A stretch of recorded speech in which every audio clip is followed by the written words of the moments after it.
Sorry about that, guys. I got disconnected. Phone call. It happens. I'm really sorry about that. Let me see if I can fix that. Okay. So anyways, moving forward, as I was reading this, it's about escaping reality. Okay, the Isra card is about escaping all the harshness of whatever the real world is trying to offer you. And so I do see this deep connection with your lover, which helps you escape the harsh reality of some kind of a past, some kind of a loss. There's a lot of mental anguish, mental stress, mental anxiety. There's headaches. I do feel there's going to be some very, very deep headaches, deep connections with your roots of the past also. A lot of your past is going to creep up and it's going to make you get really sad. You're going to miss somebody. You're going to miss someone that you had a close relationship with, even if it wasn't a lover or a soulmate. It could have been a grandparent. It could have been someone important for you. Whoever it is, this person is on your mind, in your heart, and you really are yearning for them. If this is not you in May, it's your loved one. Your lover is missing their mom and dad, or their brother, sister, or their best friend, or someone that meant a lot to them. So there is this sadness and this grieving, but I see unity and I see a togetherness. So I don't think that you're going to be alone. I think that love is the only thing that's going to help someone escape their sadness. And there's going to be a lot of dreams in May of someone that may have passed away. There's going to be a lot of creative energy for your business as well in that time. I have the thinker. So, God, swords, thinking, dreaming. It's all about the brain. It's all about the mind. I have the number 44, a synchronistic number for the month of May, and it says thinker. So this is your thoughts are just really preoccupied, very, very focused on something a little bit painful. Okay, so for the month of May, be prepared for headaches and migraines and mental stress, mental anxiety. Try to meditate more, sleep more, take more baths, get away from reality, spend more time with the one you love. That's going to help you escape some of the stress. You might be under some pressure for work as well during that time. Let's go ahead and read this.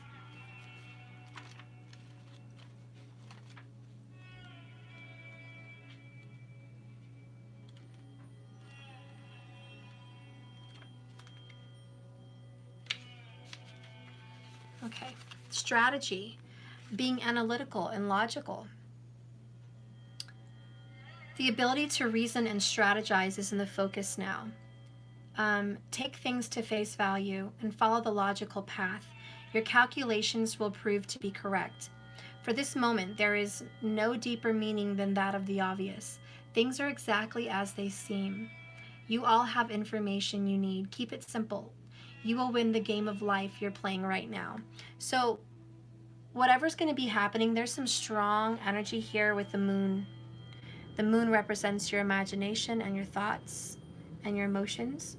And so I don't know if there's going to be a very severe full moon in the month of May, but you may be very hormonal. You may be very emotional. You may be very conflicted in the mind, you know?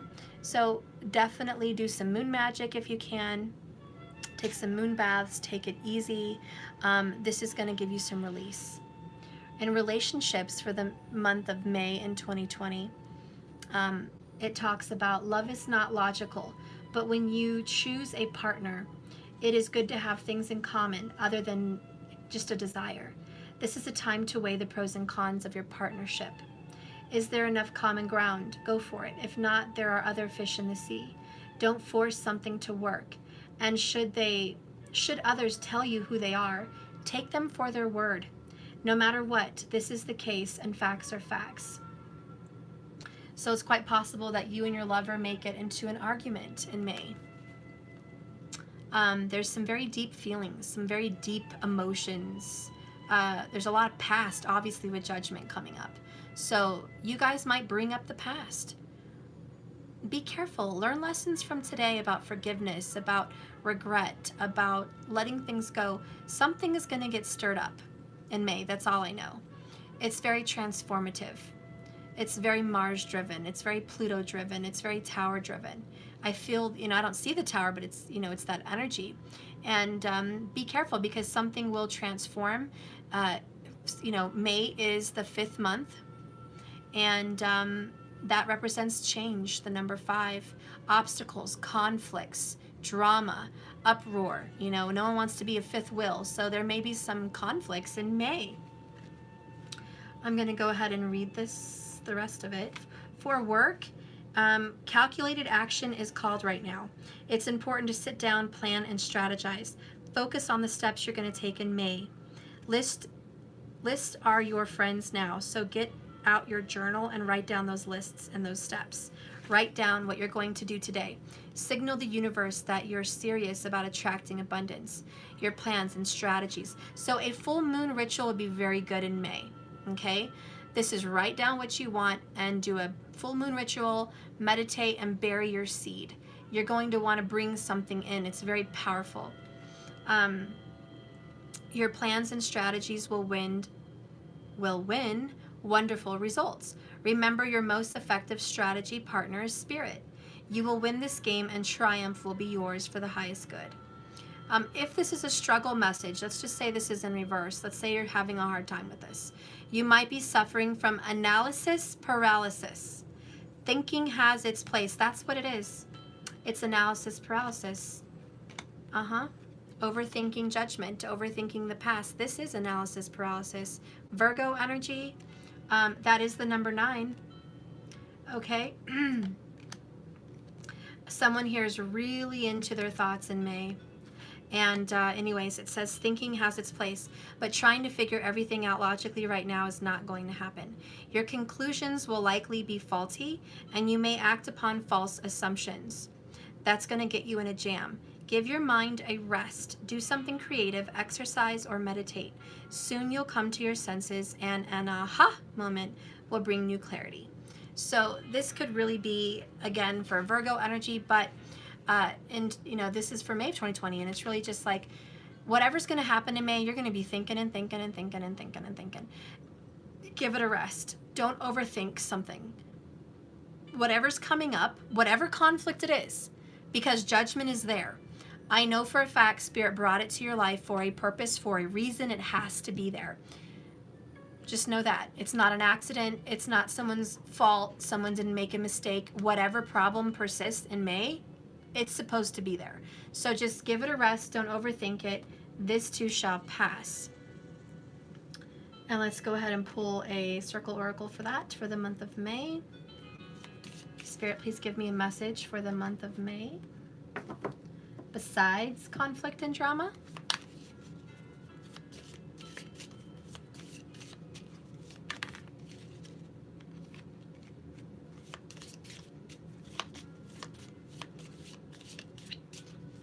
Give me a message for the month of May for 2020. There's just so much going on. I have Divine Masculine. That's the one that came out. And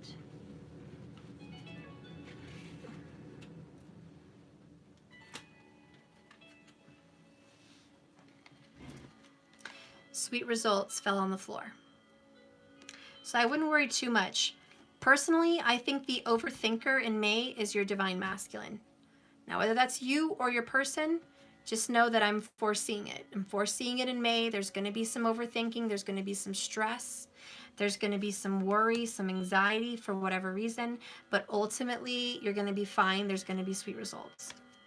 So I wouldn't worry about it. Maybe your DM likes gummy bears and you should buy him a pack of gummy bears in May. All right, let's go into June. Oh, gosh. Okay, so let's go into June here. Gosh, May, you just like jacked everything up. Okay, so coming into June, we have the Hanged One.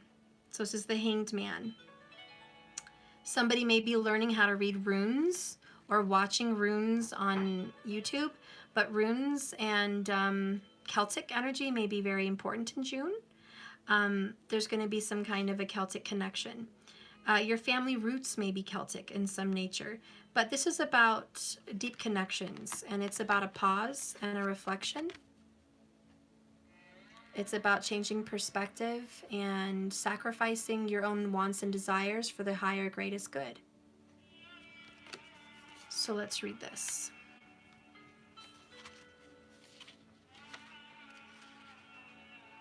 It's burdock, the Arctium lapa. Embrace a foe as a friend. Tap into a nourishment found in the depths. Let go of control. Lasting change takes time. A cup of tea placed over a large burdock leaf reflects the naked tree outside the window. A large root rests on the table, tendrils forming the shape of the hanged one. Legs crossed like the numerical 4. Burdock root spills out from their blue velvet bag toward the little beeswax. Burdock root runes spill out from their blue velvet bag toward the little beeswax. Challenge presents an opportunity for growth. Though burdock is a tenacious weed, it can also be a valuable plant. The presence of burdock may indicate that the land is lacking nutrients. Using the large leaves as much can bring nourishment to the surface. When the leaf breaks down, the soil will improve and the burdock will no longer have the conditions to thrive. Flip the script on a difficult situation. See the problem as a solution. Burdock is also the valuable ally for the liver. It also helps clear and release toxins. But healing the land or the body requires long-term commitment. Surrender to the process. Deep change takes time. So coming into June, it's about making the problem the solution. Isn't that funny? What in the world would be the problem in June that could be the solution? Tell me more about this problem that takes time to heal. Tell me more about this. We had Judgment earlier. We know it talks about Pisces energy possibly because Hanged Man is Pisces and Judgment was Pisces. So this may have to do with the Pisces. But what is this long-term issue that's taking so long to heal? What is the issue in June?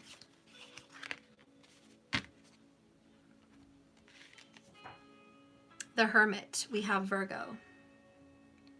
There could be a Pisces and a Virgo relationship. It's funny because they look at each other. Pisces and Virgo are 7 houses apart. They're each their 1-7. The 7th house, which is spouse relationship. So there is some kind of a connection there. And this is about inward. This is about also changing perspective, going within yourself, looking inside, searching for answers, discovery. There's a solution that someone's thinking of very hard. I think it's going to be forgiveness. There's some forgiveness that needs to be had. Someone really wants to extend that, but it's difficult. Tell me more about June. Tell me about June of 2020 with the Hermit and Pisces. Tell me about June. I have you, me, us, every day, forever and ever. The end. So you guys are going to be together long term. This is a long-term relationship. It's like, get over what happened in the past. It's you, me, us, forever. The end. So accepting that you guys are together, accepting that you guys have had hardships. Yeah, sometimes there's third parties. Sometimes there's things that come up. Sometimes there's fights. Sometimes there's disappointments. You're not going to have an extremely good 2020 forever every day of the year. You're not. There's going to be ups and downs like any year. 2020 is no difference. No different. Don't hype up the name just because it's 2020. It's magical. Yeah, it's going to have its own magical energy, but it's a year like any other year. And to me, it looks like in June, you're going to have to face some realistic realities that you would rather escape from. And it has to do with your divine masculine. And I think, you know, this is going to be the time of the year for you to let it go because you have to sacrifice yourself. You have to sacrifice the grudge. You have to sacrifice the past. And that's hard because I think you might have discovered something. And it really put you down. It put a damper on the relationship possibly. whatever this is, I don't know what this is, but I do see wait, give it some more time. This is going to work out. You're together forever at the end. It's going to work out. Let's get some more information here about June. Tell me more about June for 2020. The Hanged Man, the Hermit.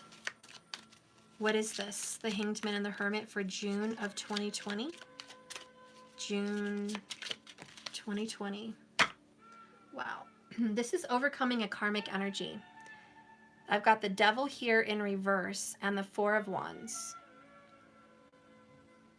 Is your divine masculine getting over a divorce? Are they having a hard time forgiving? Forgetting, maybe. Forgetting their ex. Are they having a hard time letting go of a disappointed relationship before you? I really feel this is before you, because Judgment talks about the past, not the future, not the present, not the now. It's the past. And then we have here the Four of Wands, which came out. Marriage, union, relationship. I feel like you're having to wait for union. You're having to wait for a marriage in June. Maybe you want to be a June bride, a June husband, and your person is like, I'm not quite ready to get married yet. Maybe that's the shiznit that happened in March or April. The Five of Cups in May. Maybe that's what happened. Shattering, shocking. You guys were on a roll. Soulmates, union, happiness, talking about marriage together in February and January. Reestablishing a new foundation. And then there's some bumps in the road. And now you're going into, May all sad and heartbroken, and it's not what you wanted, but this person still wants to be with you, still wants to be in your life. But, you're like, I have to wait for union. I have to wait for marriage. I have to wait for this togetherness. What am I waiting for? And so there's some sadness. There's some disappointment about your marriage, your relationship, your divine lover. And they're overcoming an ex that was devilish. That was a karmic. They're overcoming it. It's over. It's not up in the upright where they're facing the devil head on and it's a problem right now. It was a problem and it's not anymore. But this person may still be emotional and trying to get over it.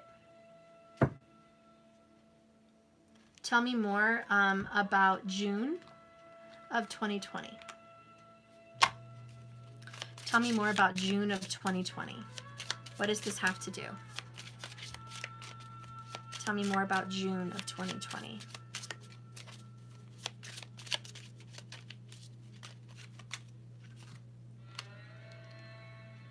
Ooh, she who battles.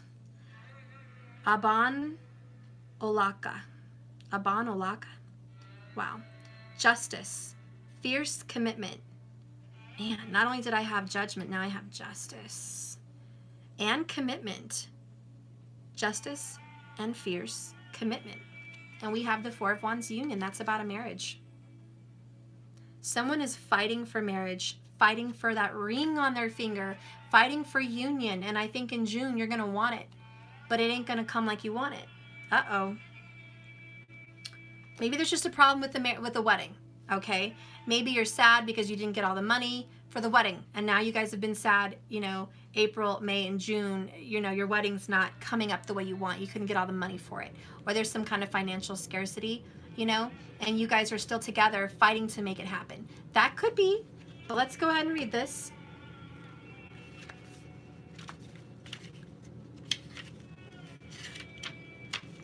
And it says, she who battles appears now. You would do well to gird your loins.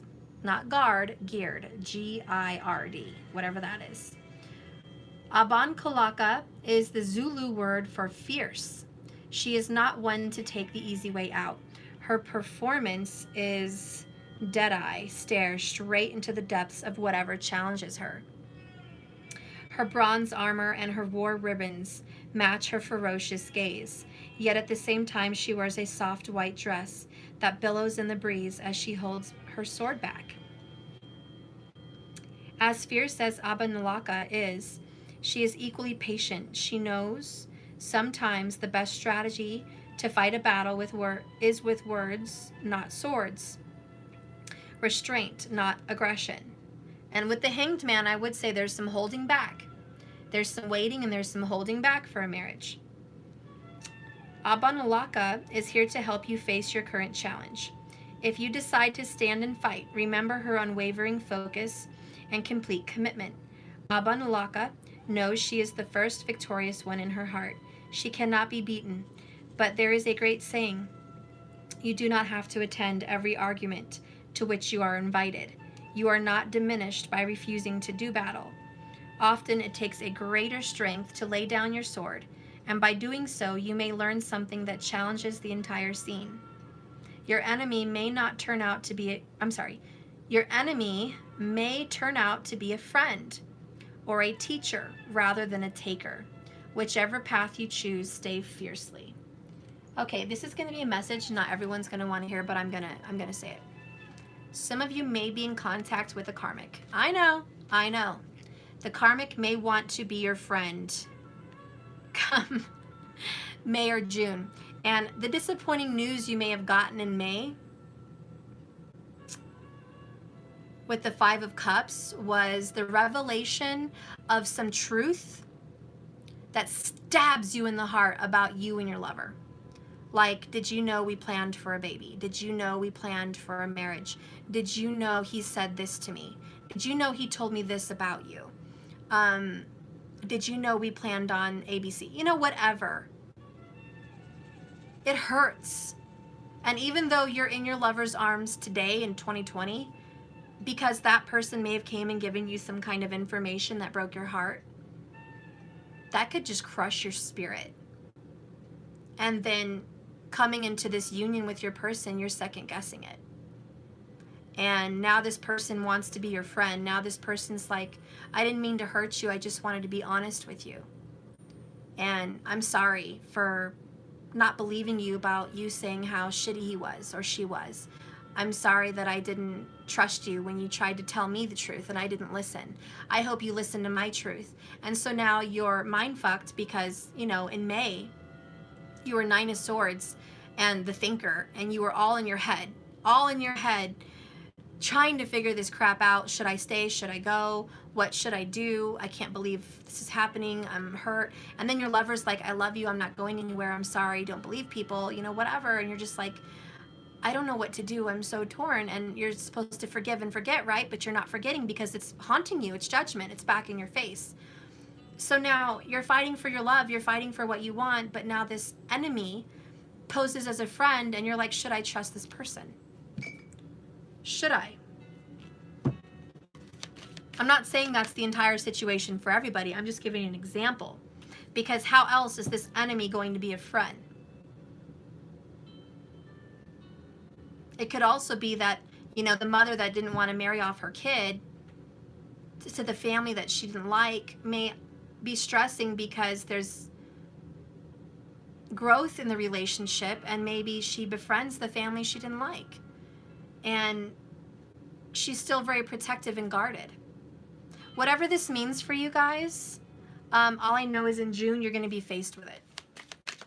Tell me about June. I just want one, but I have three. I have a deep knowing. And that's divine feminine energy with the owl. And I have round and round, which is like the wheel of fortune, karma, fate.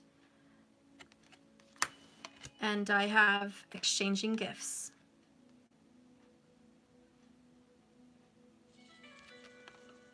There's going to be exchanging of information. In June, you're going to feel like you did a 360, like you went from the beginning of 2020 and you went all the way around and now you're back at the beginning of 2020. Like you're going to be like, great, I'm back here again. I'm feeling like this again. So there's some stress there. I honestly don't see you behaving very well about it, because this is your union, this is your twin, your soulmate, your 1111, your one. And you have a deep knowing. And I think what Spirit's saying, trust your intuition. Okay, trust your intuition. Let's go ahead and read this.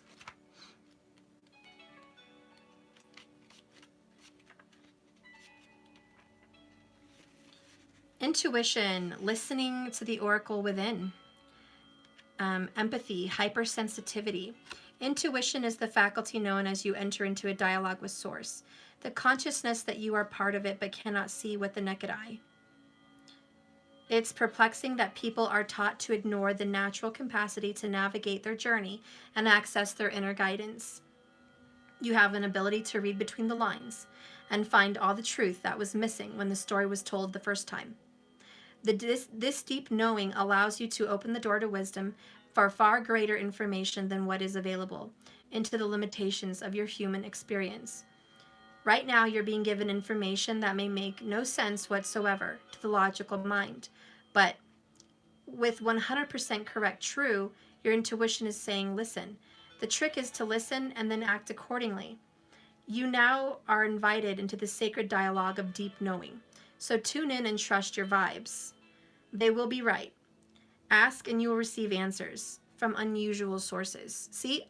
Answers from unusual sources. Something's up with that, guys. There are occasions when you just know deep in your heart and soul that a person is going to play a meaningful role in your life. Someone crosses your path and suddenly, out of the blue, they are connected at a level impossible to describe. That feeling marks the moment of someone that is a soulmate and entered your journey. Two hearts are calling each other. This is the alchemical process, also as a sign of your intuition that you and this person you care about is 100% correct. This is your person. Trust your heart. It's leading you now. Magic is about to happen. For your work and career, this is a time when your hunches will play a large dividend, and if you listen to them, take the risk and act. Within there is a particular consciousness, a higher deep knowing that transcends. At the very deepest level of your intuitive senses, you now have access to point to the genius collective inside yourself. The energies and the thinkers and the creators are all inventors and leaders. They're all with you now and give you the help you need, and the success is available to act as long as you listen intently. Past the busy mind, your genius awaits. If you are in empathy overload and need to get grounded again, tune out for a bit. Hypersensitivity could be something you're suffering from, even a psychic exhaustion. This signals a time for recharging for your batteries. So energetic boundaries, take a salt bath, empty your mind, get back to you. It's not a time to be too open. Soon enough, you can get your guard down. Right now, you need self-care and self-love. It's time to say no thank you to anyone who in your life exhausts you. Won't that feel good? So you're going to need to take a break and get grounded, because there's going to be some stuff coming up. Because intuition popped up with the Hanged Man, I get the energy, pause before you react. Stop and listen and see if it's true. You may hear some things. It may not all be true. It may not all be true. And they're saying trust your intuition. Don't listen to everything out there. There's going to be a reconciliation in June. You and your person are going to come back together. But 100% there's a third party interruption. And I have a very strong feeling it's going to happen in May and June. This person from the outside, whoever it is going to come in and infiltrate and say some things. This is going to come back from the past. This is going to come back to haunt you, to bite you. And if this isn't you, this is your person, the one you love, your masculine energy, that is going to have to face what I'm talking about. That is going to have to face some things that are going to be brought up and said from the past. And they're going to have to be like, I need to take a break, check my intuition and check my feelings. But I see ultimately you and your person are going to have a reconciliation. You guys are going to be okay. You guys are going to be one. You're going to come together. there is going to be sweet results. This is just a bump in the road. And that third party wants to make a bump in the road. And they want to be your friend. And they want to be in good with you and communicate with you and talk to you. You're going to have to figure out if you really want to do that or not. Trust your intuition. Interesting. Let's see what happens in July. We have the number 12, the World. And it did come in reverse, so there's something not over. Okay? There's a cycle or something not done. There's something that's not able to move.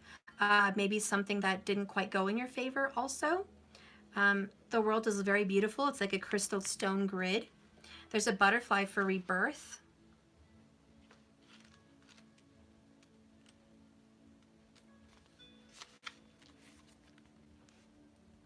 Embrace a foe as a friend. Wait, that's the Hanged one.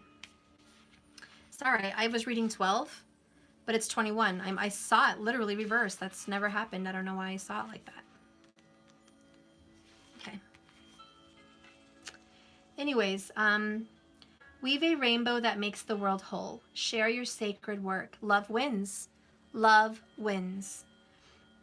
An elaborate altar lies on the grass. It's a hand-woven basket full of colorful rainbow mandalas made of flowers. The red poppy, the California poppy, the dandelion, the motherwort, borage, alfalfa, and red clover and yarrow. 4 sets of stones mark the cardinal directions. The herbs from the aces anchor the corners, joined objects representing each of the elements. Feathers for air, shells for water, candle for fire, and crystals for earth. A monarch butterfly lies in the basket. Fulfillment and satisfaction come after a great achievement. You have accomplished so much. The garden is lush and thriving. Life is in full bloom. Okay, I already know what it is. It's in reverse. You didn't get what you want here. You didn't get what you wanted. That's interesting, but it's true.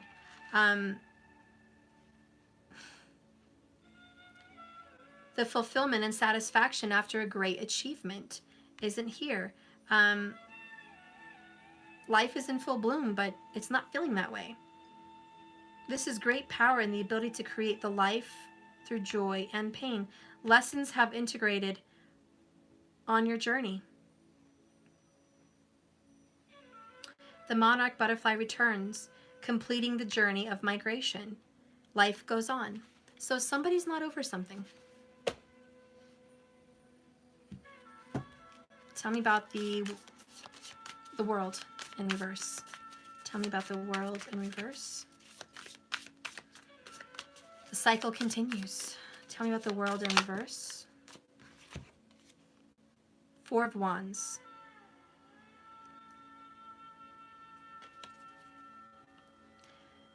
Somebody here came close to a separation, but you didn't. You stuck together. Reconciliation with your DM. You thought it was over.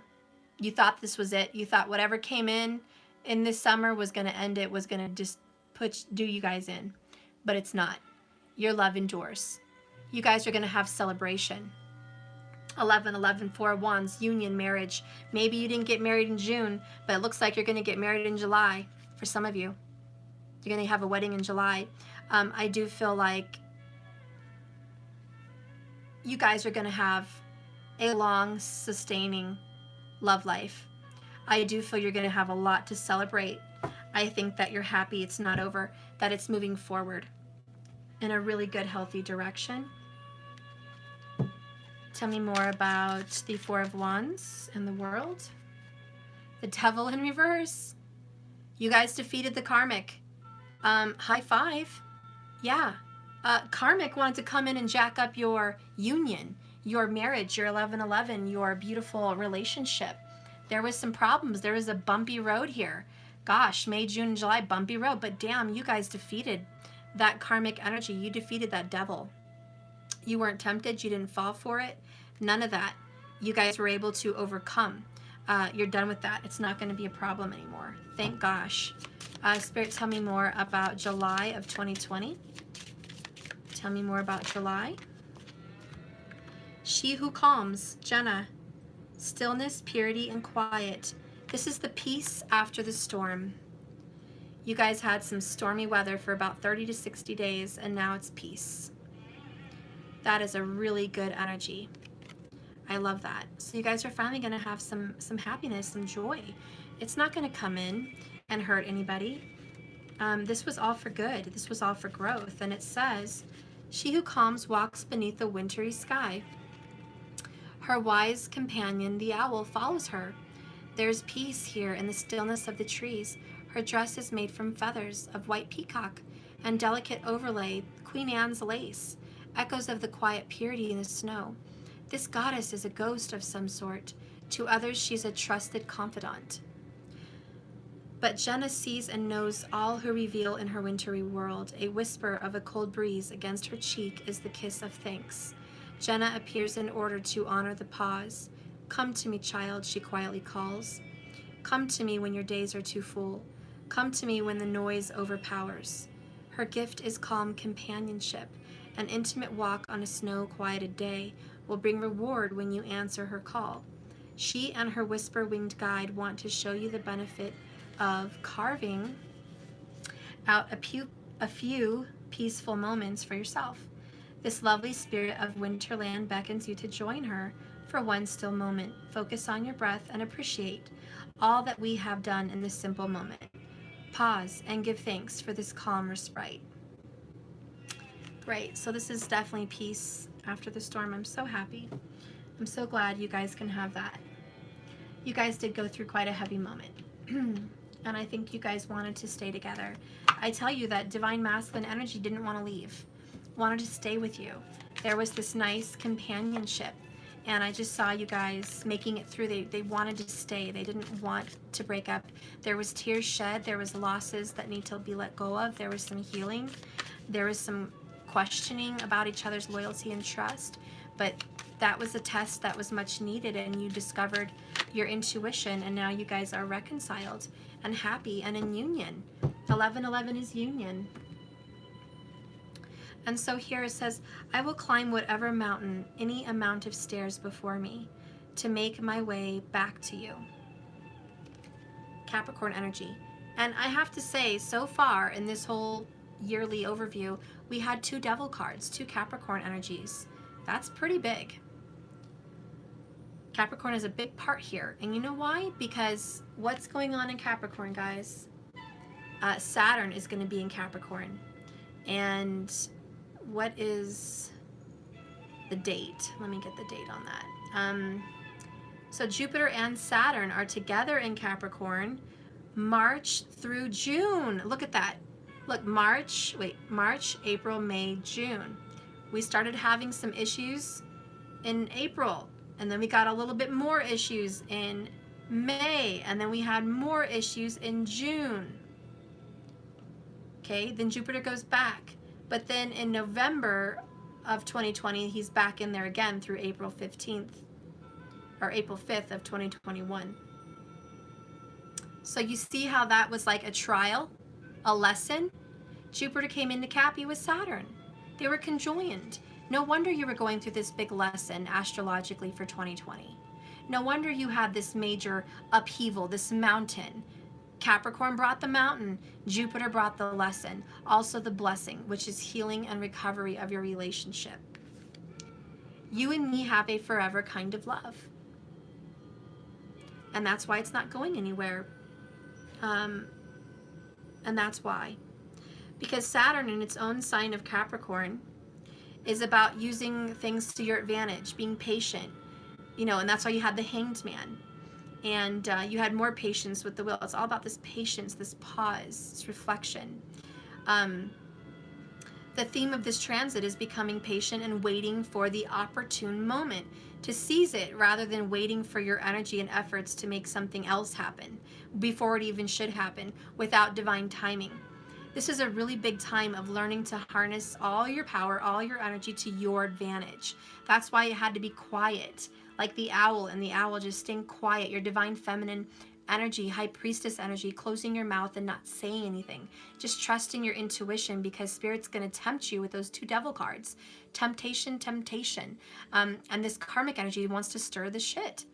Anyways, it's time for this new foundation, which are the building blocks of life.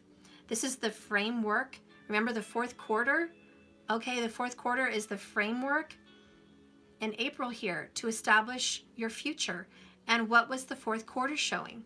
True love, treasure island, gifts, abundance beyond your wildest dreams, stabilization, beauty, wish fulfillment. But there is this holding back because you're scared. You're not knowing. Okay, trying to be happy in the fear of that they're going to leave you again, because you had 8 of Cups underneath that. So there was a fear in April. Are they going to leave me? Are they going to go back to this person? Is my true love going to leave me hanging? Is my divine masculine not going to stay? So there was some fear, but you're getting sweet results, reconciliation, union. I love that energy. You know, and Jupiter is in Sagittarius, let's see, November 4th of 2019 through March of 2020, March 29th of 2020. So here's March. And then he goes into Capricorn for a couple months and then goes back into Sagittarius in June, the end of June, June 30th. Through November of 2020. So he takes a little pit stop in Capricorn, and he wanted to teach you a lesson about one thing: trusting your intuition. Because Jupiter in Sagittarius asks you to aim higher, to follow your true path, your dharmic path. In this sign of his own home, in his own house, it inspires you to be optimistic, believe in possibilities, have faith in yourself beyond a shadow of a doubt, have faith in abundance. You know, the whole thing about this transit is becoming inspired to serve your highest purpose for your highest, best life. Believing anything's possible, paying attention to the signs of the universe, listening to those synchronicities, confirming that you're on the right path. This is a powerful time to expand your horizons and have no boundaries, physically, mentally, and spiritually. Learning to have meditation. You know, and Saturn, which is karma, in its own sign, is about, you know, getting your power back, being the manipulator, being in control.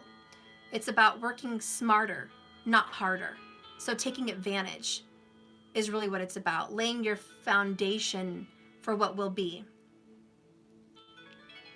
When they're together, it's about perseverance.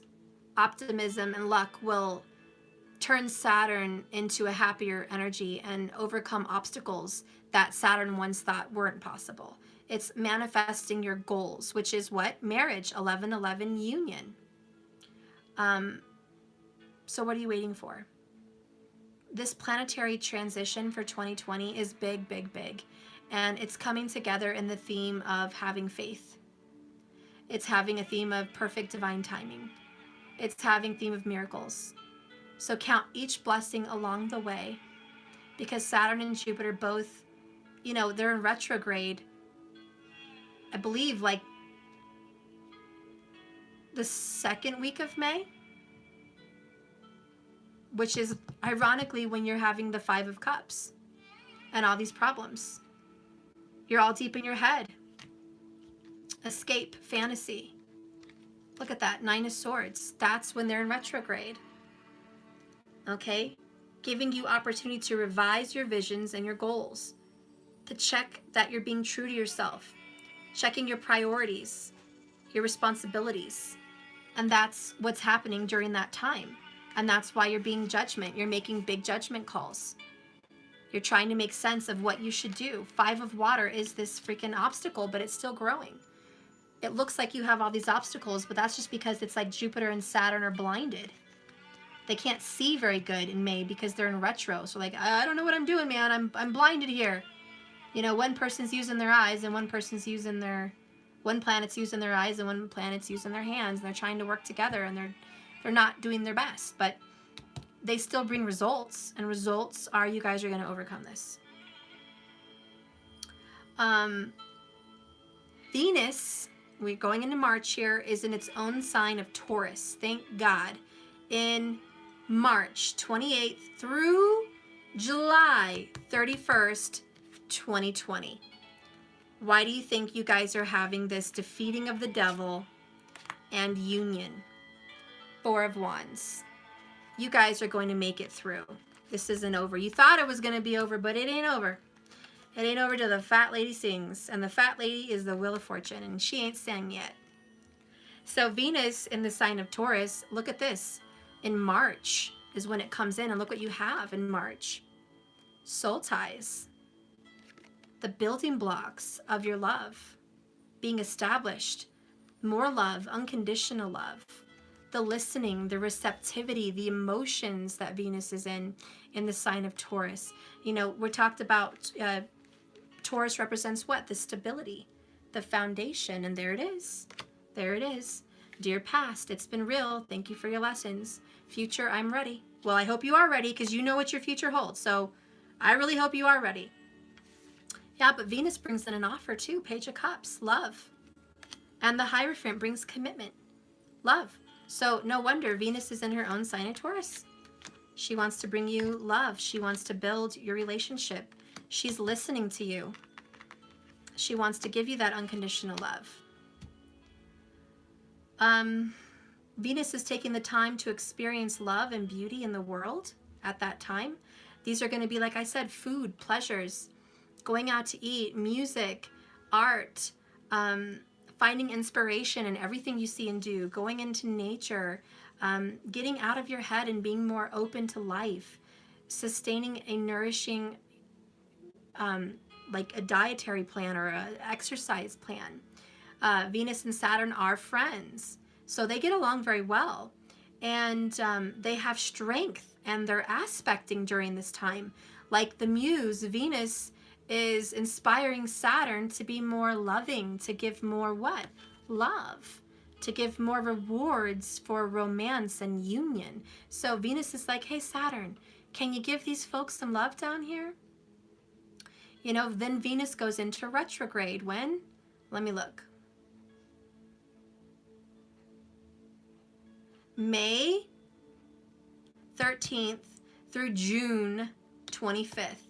See, that's the problem. Venus goes into retro, right, in May to June. So here you are experiencing this trouble in your relationship. Asking both of you to find your inner beauty of each other, your inner trust. And to what? Hanged Man, which is stop and smell the roses. Pause before you act. Enjoy each other before you make decisions out of bullshit. Okay. So, let's keep going. Where was I?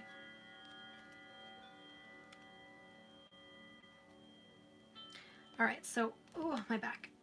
July. Tell me a little bit more about July of 2020.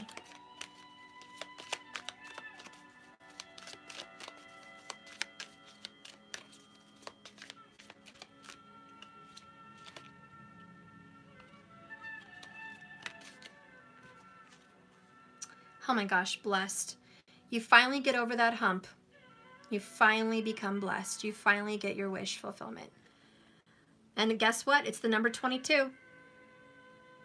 Through that hardship from May to July, that hardship, you get your blessing.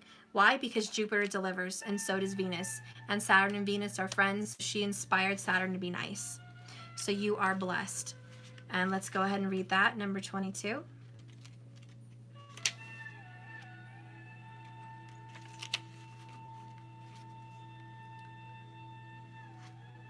Something wonderful has unearthed. It's unexpected.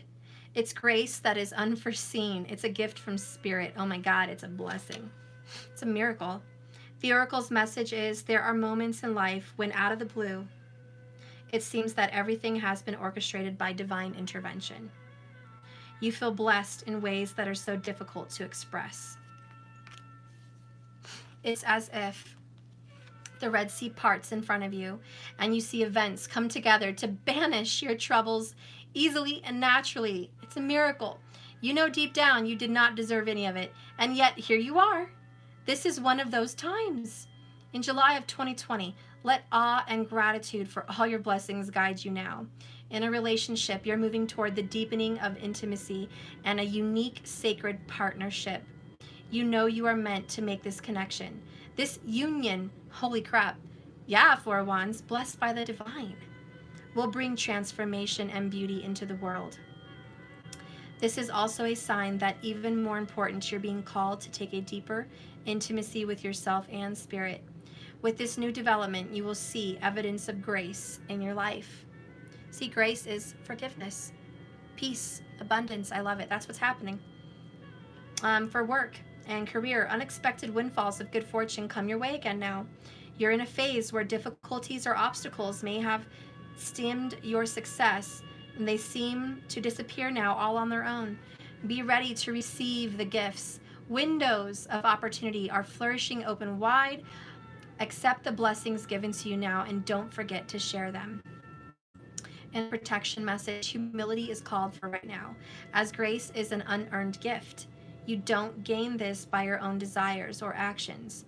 To be who you need to be, you can no longer do what you did. In a way, you have hit rock bottom, and that is what's required now, to do nothing but total surrender. Then you will be blessed. That's in a protection message. I really don't feel that, because you had the Wheel of Fortune.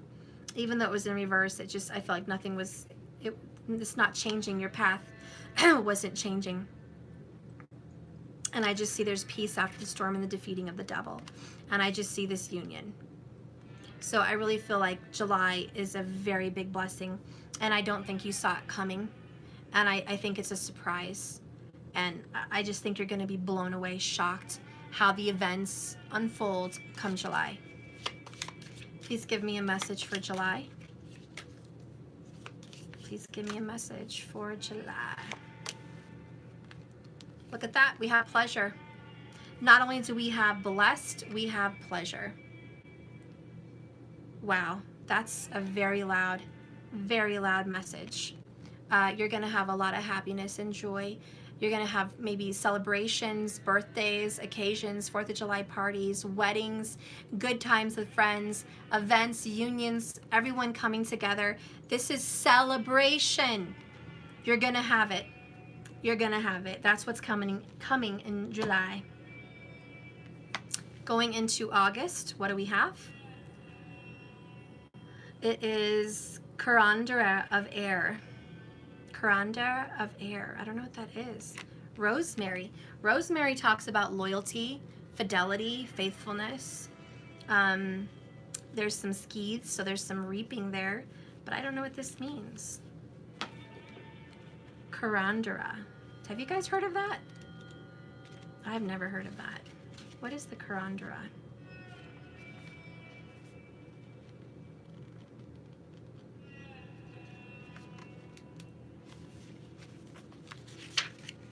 Okay. Curandera. Okay. Adapt a story and pass it on. With a pen, song, or brush, tell your story. What is remembered lives. So, yay! In August, you could be writing a book about your love, about your journey, about how you came into union in 2020. You might be documenting that, making movies, maybe painting a picture, photography, art, something like that. A wild and unruly rosemary bush grows on the side of a garden shed. The building's blue paint is weathered and needs a fresh coat. Some of the rosemary branches are starting to produce a smell of purple flowers. An old woman grips the bundle of fresh sprigs in her hand, her arm decorated with a faded wing tattoo. She offers it up to the sky. The Curandera of Air is a calm and collected energy. She agrees with the thought about spiritual materialism. Wisdom is not an ancient relic to be collected, but an inspiration for new awareness. She knows the medicine of rosemary enhances cognitive function. Her mind is sharp and quick, but she talks very little. She understands that words have wings, so she speaks only when she has something meaningful to offer. She is a wonderful listener, and she says, "Tell me more." People are drawn to her honesty. Just as a rosemary clears her mind, her counsel brings clarity and inspires peace. So yay. You might be coming into contact with an older person that's going to give you some words of wisdom. Maybe you're going to meet a book writer. Maybe you're going to meet someone elderly that has been where you've been, and there's going to be some sharing of stories, some good times to be had. Tell me a little bit more about August. Tell me a little bit more about August. So it's definitely someone older. We have the King of Pentacles. Okay, and that's Capricorn energy again. It's very strong. It's about taking hold of your responsibilities, seeing the one you love in good dignity, seeing them as responsible, honoring them, feeling gracious. This is about maybe giving someone gifts, sharing your wisdom with others, giving healing and giving abundance. You're going to be very strong in your career. You're going to be a good boss, a good self-employed person. You're going to be responsible. I see a lot of your finances are well cared for, and you might be just taking care of the books for business in August. Just watching your books, taking care of what needs to be taken care of, matters of the mind, body, and heart, handling what needs to be handled. You have a dog companion. Maybe you're going to have a dog companion by then.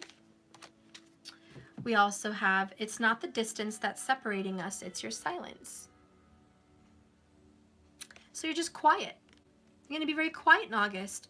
I kind of see you in an office, maybe getting settled. You might have gotten a new home or a new place and you're settled. And you're sitting in your office and you're hearing the clock tick, tick, tick. And you just like the silence and you're so happy you have your own office, your own comfy chair. You're just like, this is nice. This is really nice. And I could just see you there writing. Some of you might be writing a book in August at an office there, just typing away your story, writing your book, sharing what's on your mind. I just see you at a really calm, safe, honest, good place in August. Tell me more about August. Tell me more about August. I just see like success is yours. That's why the King of Pentacles is just sitting there so happy, like, yeah, success is mine. I'm really, really happy. So I got two of them. I think I'm just going to take one because I just want to stay on that level. It takes too long to read two. She who persists, Jocelyn. Perspective, defiant, and persistent. So you're persistently writing your book. Persistently typing whatever you need to type, persistently taking care of business, growing your business, setting up your home, setting up your office. You're persistent with your dreams. You're going and getting it. And that is Capricorn energy, persistence and endurance. So let's read that then. And it was right open to it. That's crazy. Perfect. Perspective and defiant. Jocelyn, she who persists, wears a scarf around her head while bearing her arms to the world. She will not be pigeonholed by society. She is on a quest to find herself in a way that makes sense to her own self, even though her people around her and others around her try to get her to think of a certain way, to believe one set of ideas. Jocelyn refuses to limit her perspective. Her goal in life is to live so she is noticed for doing things she holds important. It is not an easy path, but Jocelyn will persist. Jocelyn reminds you to take stock in your personal values and to ask yourself, what are you willing to do to defend them? Nothing comes easily when she who persists shows up. She challenges you to prove you are willing to put out the effort for the things you believe in. Owning it in your own power can be frightening, but you should take up the task. Others may not stand beside you, but will you persist anyways? And the King of Pentacles is saying, hell yeah. So I just see you very determined, doing your own thing. No one's going to get in your way. You're alpha. You're the alpha male now. Even if you're female, you're alpha. You're in charge. There's nothing that's going to stop you. You're very persistent and determined, and you're just very calm about it. You have a goal, and you're not going to let anything get in the way of the goal. Okay, so tell me more then about August. Tell me more about August. Oh my gosh. See, I think you're getting settled in a house or settled in a new married life. We do have the marriage card, union. We had 4 wands in July. You know, there was a stall in June, but July, damn, you guys pulled it together. You brought it home. So you're persistently going to keep this marriage going, this union, this partnership, this business, whatever it is, you're committed. You're committed and you're not going to stop. You're committed to writing a book. You're not going to stop. You're committed to making your business flourish. You're not going to stop. This is pure commitment. And it is persistence.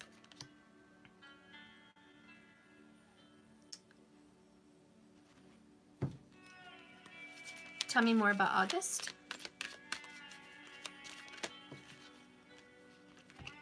The tribe, home, family, children, loved ones, your soul tribe, your people. You're committed to your little circle. You don't need anyone else. You are home. I really just feel like you're home. That's like the message in August. And look at that. That's the number 8. That is August. You are absolutely home. That's what's happening in August. You're establishing your roots. Let's go ahead and read it.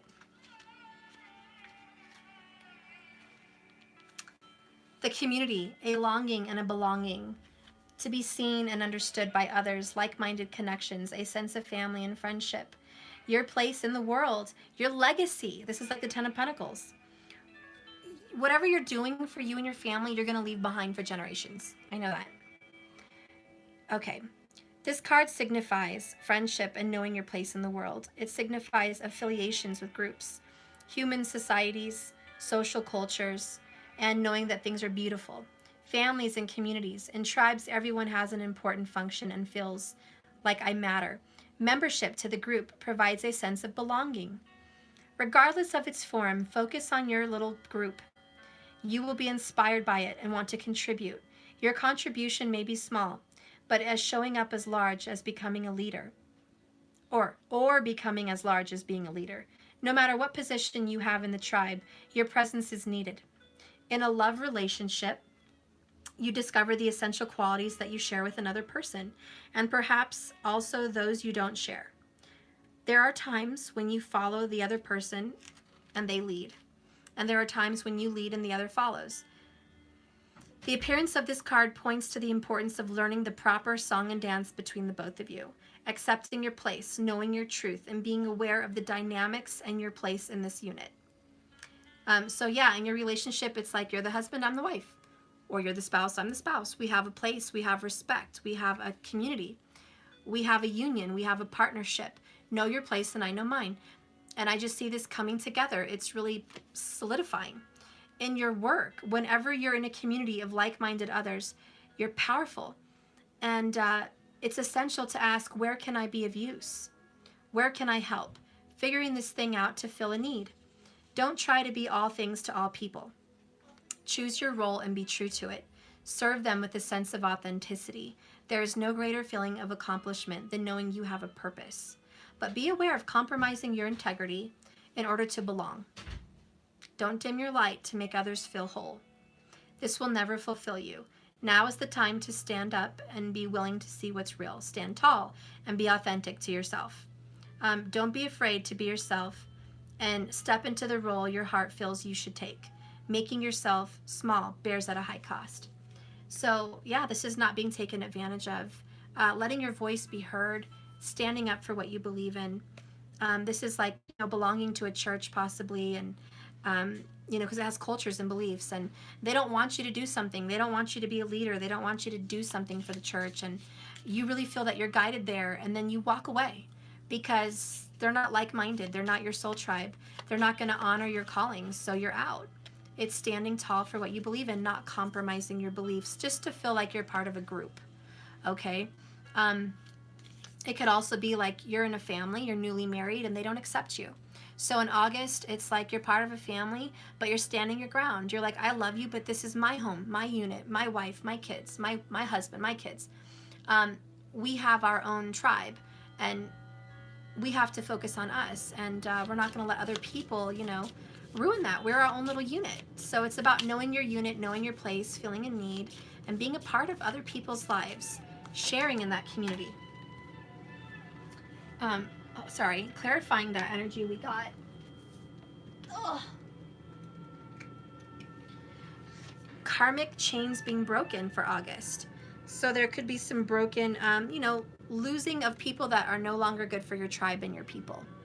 No longer good for your collective group. You're going to cut people out that's not part of your tribe. That could be family, friends, coworkers, organizations belonging to a church, belonging to a group, belonging to a family of some sort. And if they don't support your highest purpose, you're going to stand tall and go to the family soul tribe you belong. And so that's really what it is. It's about being committed to your tribe, to your people, having to stand up against religion or culture or other people's beliefs. I think culture may also be a thing in August. Maybe you're of a different culture than the one you love, and there may be some conflict, that you got to say, hey, I don't like the way you're treating me for the culture I have or the belief system I have, And so that may come up in August, and you're going to put people in their place and do what you got to do. But you're going to be authentic, aren't you? And you're going to be part of a group, aren't you? Yep, you're going to be part of your own little family, your own little soul tribe. So that's that. Get my music going here.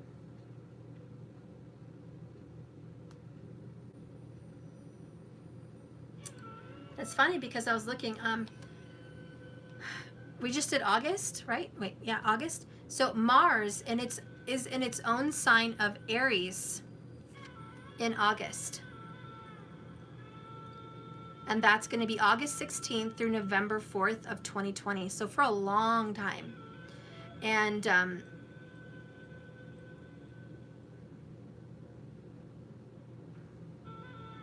even in December of 24th and 2020 through the 21st of February of 2021. So Mars is really there the entire time. I think there may be like 2 weeks that it may not be there. But Mars is really going to be happy for a long time, it looks like. Yeah, August, September, October, November. And then it takes a short break, and then December, January, February. So it spends a lot of its time in its own sign after August here. And when it's in Aries, what does it do, guys? It wants war. It wants fighting. It wants to win. It wants to overcome. Aries is a leader. And so I see someone stepping out of a congregation, of a culture or religion, or, some kind of a church or a group or a family, stepping away from that in August and going the distance, separating from them, silencing themselves from them, taking control of your own family, your own tribe, your own life. Somebody may stand up against their father or their mother, and they're going to have peace knowing that they did what was right and they were authentic. They're going to be loyal to themselves, and Mars in Aries for August is going to give them that power. And that's why they have the strength and confidence and authority to do it, to break those karmic cycles with organizations, religions, cultures, and family units that are not resonating in your future, in your life. It's taking your own course. That transit is giving you the courage to pursue your goals, pursue whatever you want to go do for your own life, and it may even help you revise about the way you do it. There is a period of retrograde there, so it may go back just a tad, but Jupiter is going to really aspect Mars during this time, and it's going to bring some kind of helpful fulfilling of your dharma. With the right actions that you take, it's your purpose, it's your destiny. And Saturn is going to help Mars with patience and precision and taking of action. So Mars is really supported by the two biggest planets in the solar system, adding some extra strength and a little punch to Mars. So that way you can achieve whatever your goals are for business and for your own tribe. I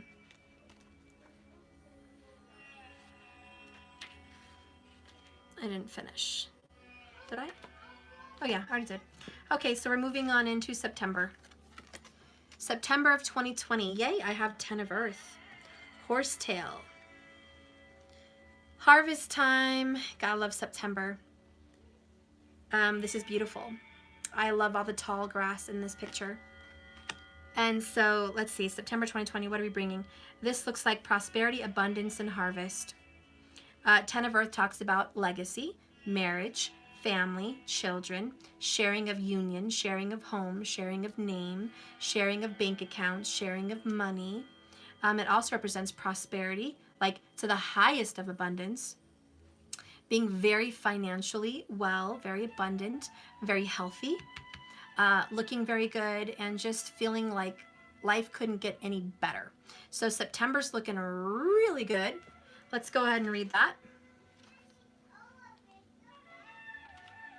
And it says, ancient magic, modern medicine, finding strength deep within. The wisdom of the elders takes root, and the bones of the youth. You are safe and secure. You are well established. You're a member of your community. Again, community comes up. Your work supports and sustains others. Horsetail both gathers nutrients and removes toxins in your area, understanding your connection for greater purpose. Pause and connect, often with all you have been given. Horsetail is a relative of a 400 million year old plant. You've come from ancestral giants. This has all taken place before. Sometimes, in order to be effective, you need to learn how to grow small and multiply. Nourish underground networks. Mindfully gather resources and that have carried from generations to generations. Horsetail is favored among biodynamic gardeners as a natural fertilizer, and the future can build on the strengths of the past. So grandfathers, grandmothers, coming in memory of your forefathers, getting in touch with your roots. Farming could be really big for you in September. Planting, having a little garden inside or something. But it's getting in touch with your roots for sure. And taking something that your grandparents gave you or parents gave you and cultivating it for your future and prosperity. I feel like if somebody opens a business, they're going to christen their business with a relic from their mom or dad or grandparents. They're going to bless it. They're going to hang it up. It's like a little picture or a diploma. You're going to put something up in memory of someone that you love. You're going to think about people that are no longer with you, but that gave you a foundation. So September, you're going to be remembering your heritage and remembering your elders. Okay. Tell me more about September for 2020. Tell me more about September. We have a 9 of Pentacles, a 9 of Earth, 10 of Earth, 9 of Earth. First of all, hello 9, hello September, hello Virgo, love it, hello Leo, because really that's your energy in Vedic, okay? But this is about abundance, prosperity, wealth, health, and happiness. I see it, the harvest is here. Look at her, she's like, woohoo, this is the best year of my best life. I'm the best version of my best self, feeling whole, feeling good. Everyone's looking at you doing well. You're in the sun. You're like, God, I feel so many blessings from my parents, my forefathers, from God, from the universe, from my lover, from my kids, from my friends, from my work. I just feel so welcomed and so loved. I just want to give. And so you're going to be in the energy of giving in September. Giving to others with money, food, whatever you have, making creative things for them. You want to give back. You want to give back to the community, give back to the world, give back to your family. You're on an all-time natural high. And that's really what's happening for you. Yay. Prosperity and abundance in September. Tell me a little bit more about September. Maybe in regards to your loved one.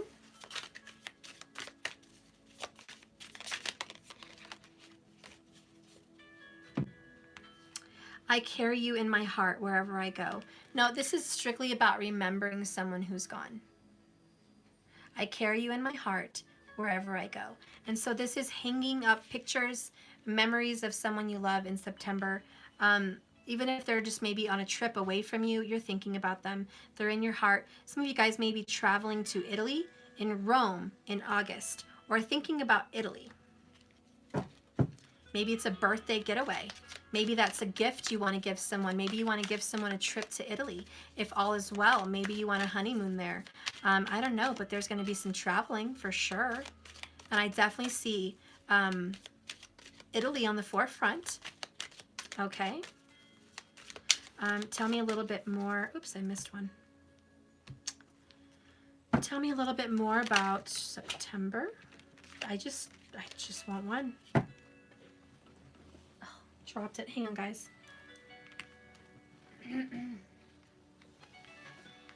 I have the moon. So I have emotions, deep affections, deep romance, deep love, spiritual testing, but just emotional bliss, really deep emotions. And with the moon, it talks about secrets, hidden things, hidden desires. Maybe a secret desire to go to Italy, you know, for your birthday, taking steps to do it. Page of Wands, even Spain. You know, Italy and Spain are so closely related. And just look at them, their culture, the way they speak. Italian and Spanish are very similar. So that's coming up here in August. But look at that. They're just dancing. They're having a good time. They're in love. There's passion. There's fire. There's steps being taken towards something you desire in August. And bottom of the deck, couldn't help but noticing justice. Okay. And that's coming into Libra energy. Okay. This is about fate. This is about karma. This is about getting what you deserve, reaping the benefits of your harvest. A lot of abundance, a lot of Italian food. I feel like you're going to just, you might even go, if like say you have family in Italy or roots, or even in Spain, I think you're going to go back and just visit your roots, you know, because of the 10 of Earth, 9 of Earth, the ancestral bit of it all. And I just think you want to visit there and get in touch with that culture. And just taste the food and the wine and just drink it all in. And it's like, oh, this is so awesome. And you're just dying to do it. So I really think you're taking the steps to do so. It's in your sights.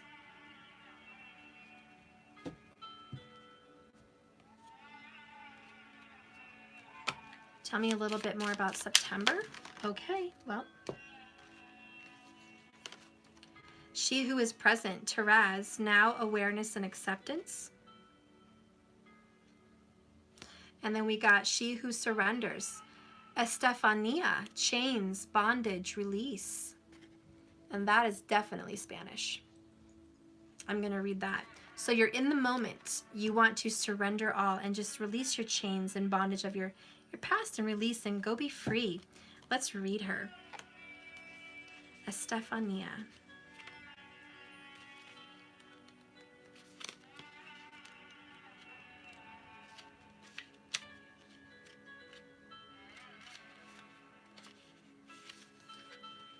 Okay, she who surrenders rereads an old letter from someone who hurt her long ago. Clutching to the response of her breast, she allows herself to be overcome with the agony yet again. Her borrower has become her prison. Her bower has become her prison. Iron shackles bind her in this one spot, wrapping her around like this thick black cable weighs her down. What she hasn't realized yet is that the chains are of her own making. And by holding on to regret, anger, or fear, she's forged heavy links, tying her to where she's at. No one can release her but herself. And save herself is what she must do. To do that, she must let go of the past.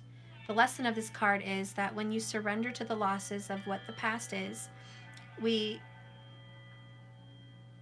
we surrender to the losses of the past, we strangle ourselves with sorrow. It reminds us that when we let the ropes of the past hurt us, it turns into anchors, and they only hold us back.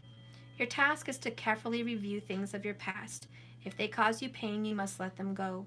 It's like a paper cut that won't heal because you keep touching it. Put the past in the past where it belongs. Breaking the chain of misery will not be easy. But you've been given the chance to start anew. Don't let misery detain you from your amazing life.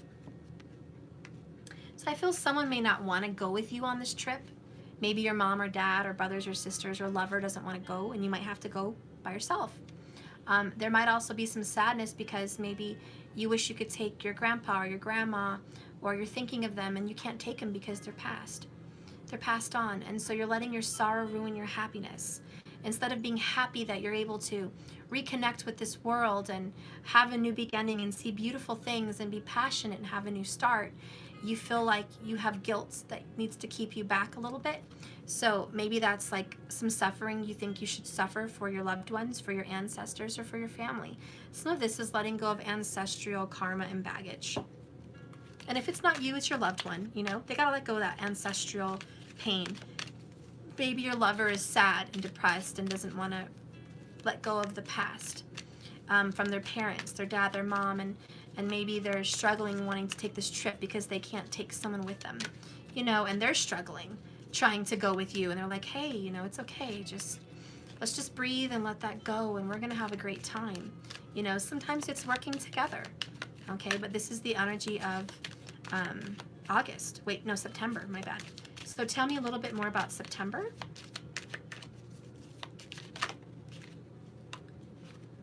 Buy the book. This is getting your affairs in order, maybe getting a passport in order, doing everything as it should, by the book, to the line. It's just taking steps with your soul tribe, your family, doing everything that's needed. It's the number 11, a doorway, spiritual path being opened. You're doing everything as it should. Don't rock the boat, just do what you should. Abiding by social rules, conformity, respecting culture or family customs. So if you do travel into new lands in September, or you're respecting family's cultures or a family's culture and beliefs, you have to do what they do. You have to bow when they bow, take shoes off when you come in, you know, light a candle at the altar, say grace when they say grace. It's abiding by that family's culture and customs. So I do see that happening. The universe works with a structure, and the divine laws and principles provide a framework for human experience and evolution. The law of abundance and the law of prayer, the law of karma and the law of attraction, the law of thought and the law of compensation. These principles create perfect order and help you do this with precision. Laws keep social order and govern behavior, reflecting instinctive understanding that harmony is important. This is a time to learn that these laws are inset for you to conform to them, rather than being a rebel and floating around them. When this card appears, submit to the structure, even if it seems to make no sense. Release your resistance, for universal laws will correct any disharmony. Open your eyes to the universal law and see that it's easier to go by the book at this time. In a relationship, get along with others that entail understanding and respecting who they have become as a result of their environment, culture, and experience. Okay, so it just got political, I know, but I had to do it. You know, in November, you're going to be voting. September, you're going to be seeing all the debates. You're going to be hearing all the bullshits. And it's saying respect everyone's cultures and beliefs, because everyone has been put into their situation based on their environment, their culture, and their experience. Find middle ground. You know, my grandpa did not get along with my political beliefs, but his environment and his culture was far different than mine. When he was growing up, when he was a young adult and an adult, it was different. So he had a whole different viewpoint than mine. It wasn't that we came from different roots, it was that we have a different environment. And so everyone believes a specific system by the book as a result of their environment. So find the middle ground that allows your relationships to flourish while honoring the individuality of the other person. So be mindful that everyone's different. We all have our experiences. Be mindful that everyone has their own opinion. No one's forcing it down your throat. Honor their individuality and play things by the book instead of trying to break rules or pressure others to conform to the way you want to do them. Your connection will deepen as a result. So you respect me, I respect you. There you go. But it's not just about respect. It's about understanding and being open to their perception. And in a relationship, you and your person may have a different of opinions. Maybe you want to visit Italy and they want to visit Spain. You know, maybe you want to go to Thailand and they want to go to Mexico. I don't know, guys, but respect your own beliefs and cultures and decisions. And that's that. So in a prosperity message at this time, you can expect a return on your investment for career or work. be it a dream that you've really cherished, or a skill that you've cultivated, or a service that you've been called to do. It's going to happen now by the book. You don't need to reinvent the wheel to be successful. Follow the footsteps of others who have already achieved this goal that you're striving for. You can learn a lot by observing the structures that are already working. Your creative projects and commitment to prosperity are in alignment with the needs of the world, but impatience may tempt you to cut corners to get there quickly. So stick to what you know, and you will attract abundance. So don't cut any corners. You might want a shortcut. Somebody may try to get a shortcut, maybe get a cheaper ticket, and you're going to hate that. Trust me, you're probably going to hate the economy on a cheaper ticket. You're going to regret not spending the extra $150 that you're killing for 17 hours in. I don't know, guys, but don't cut corners. This is a time to follow the line and not be a rebel. Now's the time to just stick with what works. Okay, so September, be legal, be legit, be honest, be forthright, be gracious, be open to others. And it's ironic because, Libra is all about working with other people, getting along with others, being fair, being just. So remember that. It's all about fairness and equality and justice, and give each other their fair share. Don't make harsh judgments. Just follow the facts. Okay? In a protection message, now is the time for real change in consciousness as you are incited to revolt. So, okay. And again, it's a little bit political, but I'm not going to go there. I'm just saying revolution, revolts. This is going to happen in 2020. We knew it. We felt it with the planetary changes. They're all transitioning into areas where people want to revolt and rebel against their government, which is good. It brings reform and change. Okay. But now is the time for real change in consciousness as you are incited to revolt. Challenge the structures that are limiting authentic progress. It's not enough to be a rebel in small ways. This is a call to revolution.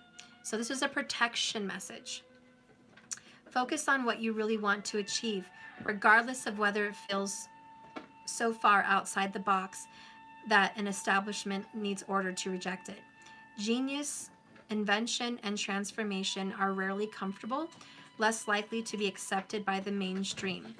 It may be a time for you to say no to the way of your group. Take a stand. Make a real change. Stand out in the crowd and be different. Go against the normal vibe. It could be that your structure of your inner world is alerting you to the need for complete overhaul. Maybe everything you once believed is not. This is a time for transformation. So let go of the fear of change. Your intuition will lead you through the darkness. There is no turning back. Trust that light will dawn. Epiphanies will surely lead to miracles. So it's kind of the opposite of by the book. It's saying buck when you need to buck, but be straight and narrow when you need to be straight and narrow. And that's what's really happening in September. That was kind of a weird one. September is a political month for sure, which is very Leo, but I think it's going to be fine. So we have mending bridges in September, and it's about making amends with people. And I love that. And so it's about calming the storm, meeting of the minds, coming together, the difference of cultures, the difference of opinions, the difference of views, the difference of sides. It's coming together. And we're all one energy, one soul family in the same direction, going the same way for love, prosperity, life, abundance, and happiness. We're all in the same direction, so let's come together and mend our bridges, mend our differences, mend our ways. So I feel for the month of September, there will be some differences of opinions and then the mending of them, the coming together at the end. So I see that there's going to be a tight bond forged or a tight friendship made in September, an understanding for sure. So let's go ahead and see what's happening in October. We have the 10 of air, alfalfa, 10 of swords, the harvesting, the reaping. And in November, this is cutting things out. This is going to be getting rid of toxicities, getting rid of drama, getting rid of crap, getting rid of everything that you don't need, the weeds, the karmic people, the BS, the excess baggage in your life. I do see some people losing a lot of weight in November of 2020 and you're looking really good, like you're cutting it off. Ooh, somebody's going to cut off a lot of hair in November of 2020, like 6 to 8 inches. They're really going to be going through a dramatic change. And it says compost plans and allow compost your plans and allow new ideas to sprout. Breaking down leads to renewed fertility. Let your studies lie follow. Replenish and begin again. A large field of alfalfa thrives in an abandoned lot. A small ladybug munches on aphids. Tall walnut trees stand over the lawn, and the skeeth dangerously sticks up in the air over the field of alfalfa. Renewal follows release. You may have reached your limit. Alfalfa is planted to restore worn out, degraded, and fallow land. Rest and replenish. Your experience can take flight. Take a break and spend some time in reflection to refresh your love of learning. Alfalfa is among the oldest of healing foods. You have the wisdom of the ancients within you now. Sift through your knowledge and let go of pieces that don't resonate. Do not be afraid to use the skeeth on what you have outgrown. Alfalfa adds nutrients into the soil as it breaks down. What you leave behind enriches new growth. So yeah, November's like, let the past be the past. This is harvest time. We're not going to worry about all that stuff. We're done. Whatever's coming in, it's going to be the best. I love you too. Whatever happened in the past was needed. It nourished the ground. It's time to get rid of that crap, to call it a day. Decisions are made. Votes are laid in. And it is what it is. We're going to make the best of it. We're going to make the most of it. It's time. The next one is, I am not one in a million kind of feminine. I am a once in a lifetime kind of divine feminine. I really can't read today, guys. I'm so sorry. So this is a once in a million chance at a new beginning. It's like, it feels fresh. It feels brand new. It was luck. There's going to be some luck in November. There's going to be some kind of a big movement where it's like, how could this happen? 1 out of a million, this would happen. It's shocking. But it's going to happen. There's going to be some cuts. There's going to be some decisions made. There's going to be something shocking, something that's going to happen in November. And everyone's like, I can't believe it happened. What are the chances? 1 in a million of the chances. I cannot believe this happened. I didn't expect it. But it's going to happen in November. And so it's meant to happen. And this is going to make everyone flourish. It's good for the greater collective. It's good for the earth. It's good for the sustenance of the soil. Okay, so let's learn a little bit more about November. November of 2020. Wow, look at that. The Empress. Wow, somebody may be getting pregnant and they're like, I didn't think I could have kids anymore. And you're shocked. 1 in a million, like you end up pregnant at whatever age. So there's a shock. You might end up having a baby, giving birth, or getting pregnant in November. For some people, that is the energy. For some people, it's you become a grandmother or grandpa. There's a big birth. There's a big announcement. Also, the world is growing. The world is changing. There's a lot just being taken out of our earth, out of our planet for the better. We've been the same way for hundreds and hundreds of years. And now it's a time for change. And also it's all capiz. Why do you don't want the finger? No. I love you. Why are you so cute? Yeah. Squeezing the boat. I love you. And you are so cute. You're the best, baby. Yes. What was that sound? The toilet. It's okay. There's no Oscar. Who was that? It was just a toilet. Okay, so anyways. Who was that? Sissy. Okay. So things are growing. There's going to be, I don't know, there's like an eclipse maybe? A lunar eclipse. I see the moon aligned with the earth. I don't really know if there is. There probably isn't. But I see that, and so maybe. I don't know. Anyways, there's going to be some beautiful energy here Shh. of growth and transformation. An octopus squeezing a boat. Okay. So I really feel like something's being on the mend. The earth is growing, it's recovering. Ooh, I really feel like the earth is going to start recovering from a very difficult time, like pollution and I don't really believe in global warming. I think that's shit. But if it is global warming, let's just say, hypothetically speaking for you guys, it's finally being on the mend, like it's recovering. It's the toilet. Anyways, it's recovering and it's on the mend. I see people planting a lot of trees. Oh, there is eclipse? Yes, November 29th through the 30th, lunar eclipse. Yay, Dara! So there is going to be an eclipse. Yay! So I really feel people are going to be planting more trees, being more earthy, spending more time in nature, cleaning up trash. Maybe the governments of our world are going to start giving a crap and caring about this Mother Earth, taking care of her a little bit better. People are going to start fighting to take care of her better. There's going to be some outspoken Native Americans, I feel, on Mother Earth during that time. There's going to be people really voicing their opinions on it, and that's good. And I hope people start making a change of that, and I see that's going to be happening. So anyways, that's part of it. It's not his wife did. Tell me a little bit more about November. Okay. Squeezing a sock. Like a gray one. She who hesitates, ponder, delay, and confidence. So I wonder, I really wonder what's going to happen here with this hesitation. The wind is flowing in front of her and she's holding back. She's supposed to move, but she's not moving. So there's going to be some delay, obviously. Let's see what that's about. What is this delay in November? It's the longest reading known to mankind. Okay.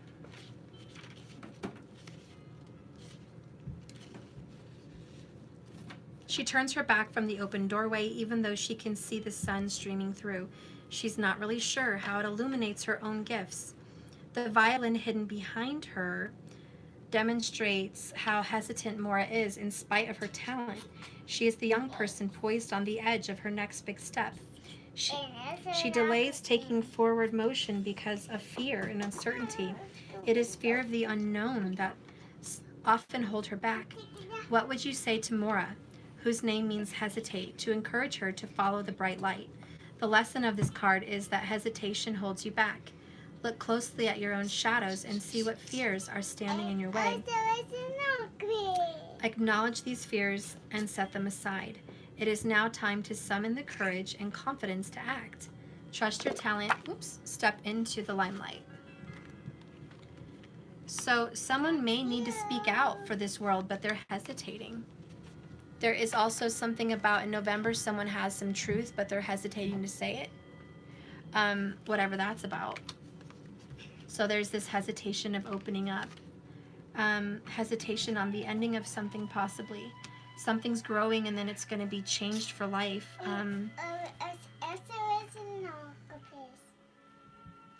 There's a painful rebirth. This is painful growth. It's ready to make way in November, but it's like the last few contractions before you give birth. Very, very painful. So I feel like if someone does give birth, it may be very painful. They may have to go under a cesarean with the 10 of Swords. So if someone is going through that in October.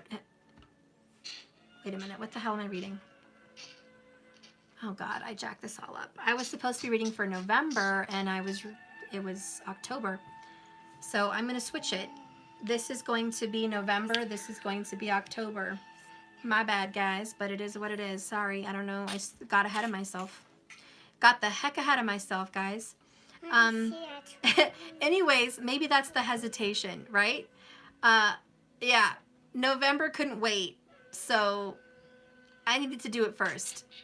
Anyways, I don't know. So we're going to finish with November here. But I really just feel like November is really needing to jump on something. You're needing to jump on something in November, but you're waiting. Waiting for what?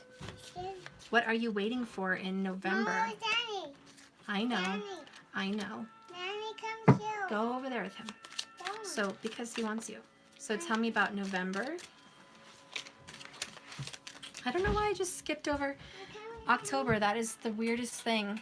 I don't know why, but whatever. So tell me more about November. Oh my gosh. Mom, That's are you done yet? no, that's funny. So tell me a little bit more about November. Okay.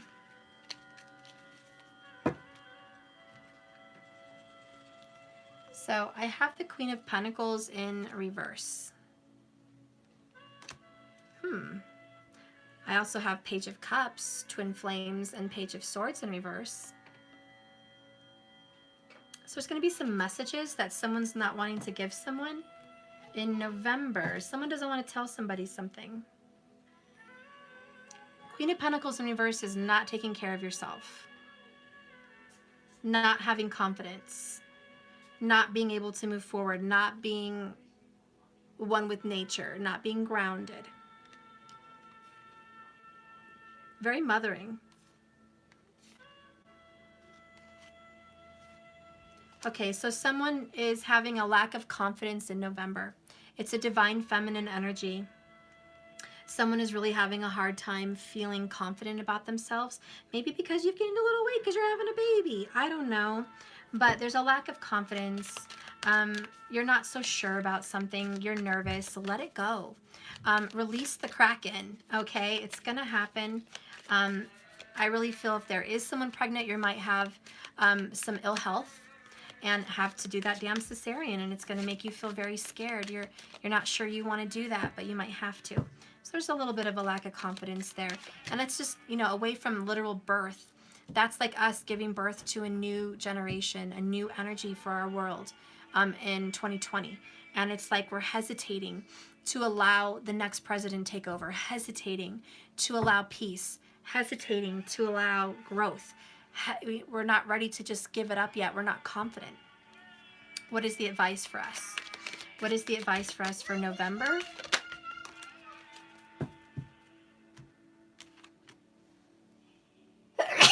Excuse me. Clean it up. So we're going to have to clean up some mess. There's going to be some messes. We're going to have to clean it up, get organized, declutter, clean up the cabinet, drain the swamp, clean up the crap. We are in the midst of what? Cleaning up the earth, cleaning up our health, cleaning up the governments, cleaning up your own personal life, cleaning up any debris. There's a lot of cleaning house. There's a lot of getting organized and a lot of healing. I love that. Empress is the number 3. This is the number 21. Goes to the number 3. It's about recovery. So I really think in November there's a recovery act. There's a rejuvenation, a rebuilding, and a healing. And we're going to have to give birth and stop keeping the baby inside. We got to let it out. We got to allow this to grow, allow this to flourish. I feel like in November we might be faced with this. I don't want to let it go energy, and we have to let it go. Okay, so we have to let it go.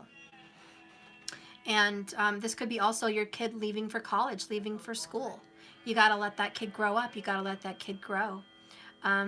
It's about letting something flourish, and you've been hanging on to it too tightly, like an overprotective mother, or like, you know, someone that is clinging to an energy or an idea or a person and saying, I'm not going to let this idea go. I'm not going to expand my growth. I'm not going to learn. I'm not going to see. I just want to stay stuck with what I already had. And it's like, that's not allowing it to grow. We're all meant to change and transform your ideas, your feelings, your business. There's all kinds of things we have to see it grow and transform. And we're not going to get to keep it the way it always was. My little one's not always going to be 3. You know, your business is not always going to be maybe a home business. Maybe you're going to have an office somewhere. You have to let it grow. Your family's not always going to be, you know, maybe a 2-person unit. Maybe it's going to be a 3-person unit. You know, maybe this is a little guy or a little girl saying, Mom, Dad, I want to be the only kid, and now you're having another one. And they need to accept that and welcome the new sibling into the family. Whatever it is, allow it to grow. Stop saying it. Mommy, Yeah, I know, it's Danny. I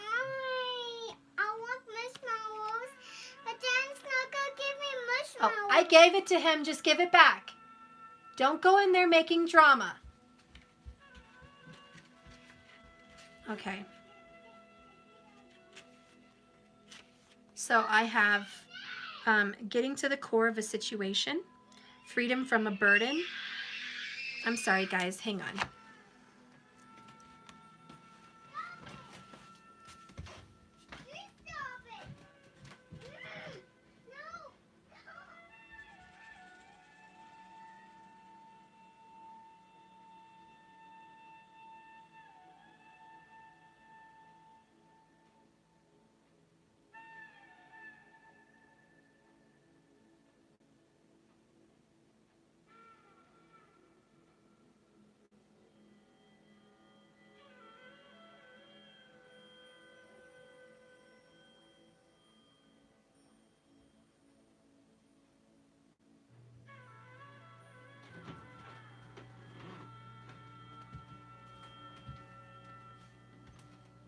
Okay.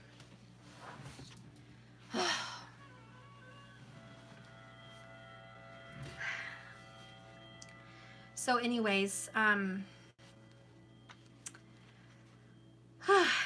for November, getting to the core of a situation, freedom from a burden, cleaning house, sweeping away what is no longer needed, draining the swamp. Ever feel like you're so bogged down with emotional gunk that you can't think straight? Could you be surrounded by physical clutter in your home? Too much work, overwhelmed, time to clean house. Every time you see every item out of place, it natters. I've never heard of that word. Natters away at you. Natters. Never heard that word, but whatever. It natters away at you. Every unresolved resentment, every comparison to others that leads to a sense of lack, takes up energetic space. Every unpaid bill just adds up to an unnecessary feeling of being overwhelmed. Now is the time to free yourself by energetically cleaning your house. Just do it. Make room for the miracles that are lining up for you. It's time to clear away the air in a relationship, to look outside, to say what's on your mind, to sweep away the old stuff that's been stuck so everything can flow through new energy. It's the perfect time to do an inventory of your dynamics and see what's yours and what's not yours, to clean up the relationship. Everyone brings some baggage, some sort of crap that you need to get rid of. Become unencumbered with your relationship so it can flourish. Let it become unencumbered. In your job, simple things like opening your mail, paying your bills, sorting out your timetable, making lists, or getting organized is what the symbol means when it comes to your work. Make time for yourself too. This card is a sign that you may be... Okay, just hit me, guys. Remember you guys said Mars went into Capricorn? It just freaking hit me. Capricorn is in my second house. The house of your speech, of your language. No wonder I cannot freaking read today. I just wanted to put that out there. Dang it. That's terrible for my business. Okay, so let's keep going here. Timetables, making lists, or getting organized is what this symbol means when it comes to your work. Make time for yourself too. This card is a sign that you may be overburdened and overwhelmed. It's okay to say no. You'll prosper even more if you do. In a protection message, is it possible you may be focusing too much on other people, on their lives, on their energy, on what's happening with them? Trying too hard to be helpful, maybe? Does taking on what belongs to others make you feel needed or desired? God, I hope not. Perhaps you think your calling is to relieve people of their burdens and think for them. But what does that cost you? And what does it do for them? Don't clean up somebody else's mess on their side of the street. You're not helping by freeing them of their responsibility. You're adding more to your own. you're also not doing yourself any favors, and you just might be adding to an even greater strain. You are loved as you are, and you don't need to worry about other people, and you don't need to be needed to be loved. So in November, you might be feeling like you're overstepping, overreaching, getting in people's business, trying to clean up their mess, trying to clean up your mess, worrying about the world, worrying about people. And that's why Queen of Pentacles is in reverse.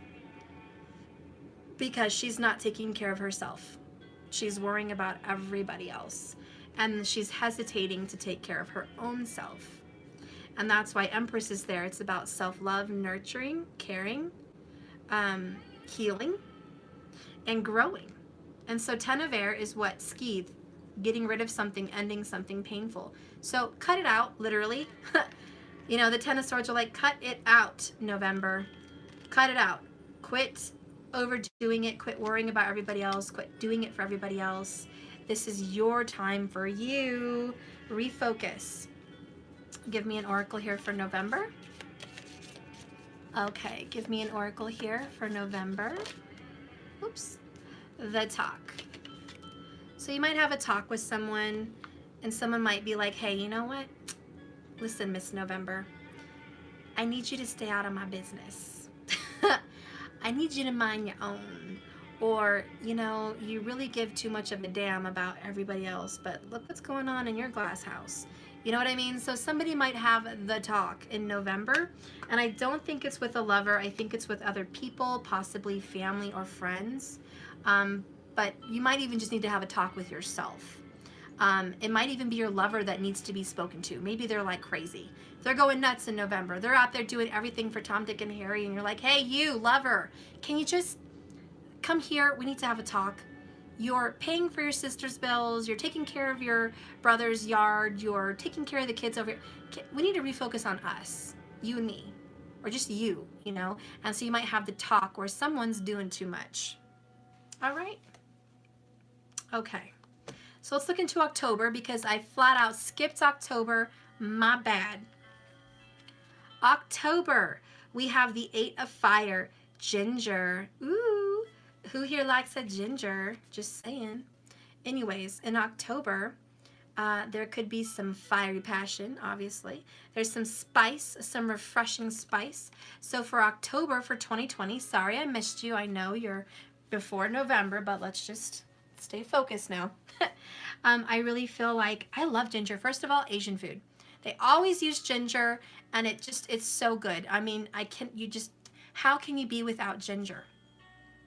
I love the way they use ginger. Ginger root makes awesome tea. If you've ever used ginger in tea, the actual fresh root is really good to slice. It has that nice bittery taste.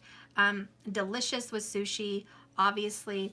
Pickled ginger is awesome, but just fresh ginger and all the different spices and sauces, I just see a collective energy of beauty and the blending of richness and fine foods and culture, and just really loving it. So October, I see that you're really into that, really into your cooking, really into culture, really into enjoying family and friends.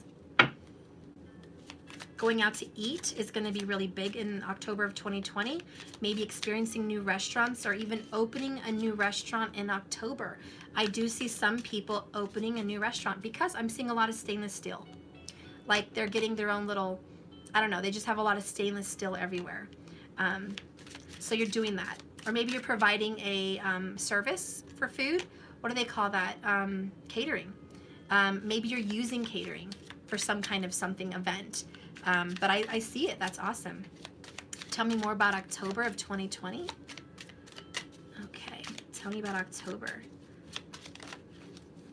Cleansing. And ginger is a purification. It is a cleansing root. I love that. So you're purifying old things, getting rid of toxicities. I love it. Let's go ahead and read the 8 of Fire. Skip that. It's been a long day, guys. What can I tell you?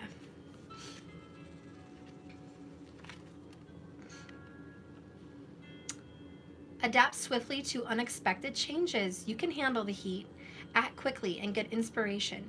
Something cooks on every burner in this busy kitchen. A saute pan As alive with flames, vegetables fly into the air from another pan. A large pot bubbles over with broth.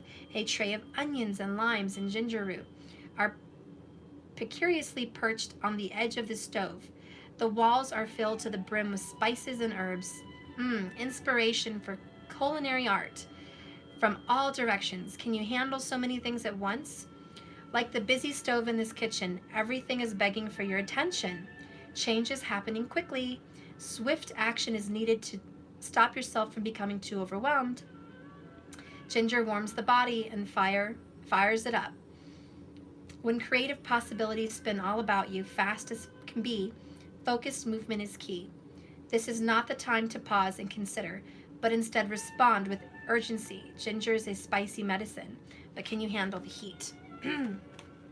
So again, too many cooks in the kitchen, too many things at once. Someone in October is doing so much.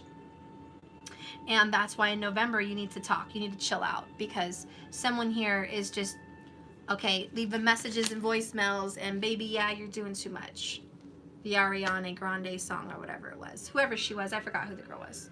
But leaving messages and voicemails, baby, I miss you, blah, blah, blah. You know what I'm saying. I'm too tired, guys. All I'm going to say is whoever's doing whatever in October, you're doing too much. And your person doesn't like it. People want you to slow down. You're going to be overwhelmed, and you know it. And you know this, man. And that's why you're going to have a talk in November, because you did do too much. You done did it way too much. And now, you know, you're all neglected and withered and weak in November. And so you need to replenish. You need to heal and regroup. So really what's going on in October is like just way too much. What are you doing too much of, though, is the key question. What's going on in October? That's so much. I'm going to take this one because I got one. Now I'm going to take two. We may not be in union, but I'm living my best life and enjoying the scenery along the way. So you're on your own. Someone's on their own in October. Maybe not like literally separated, but you could be separated. But I don't feel that. I feel like you're focused on a career. You're focused on a new restaurant.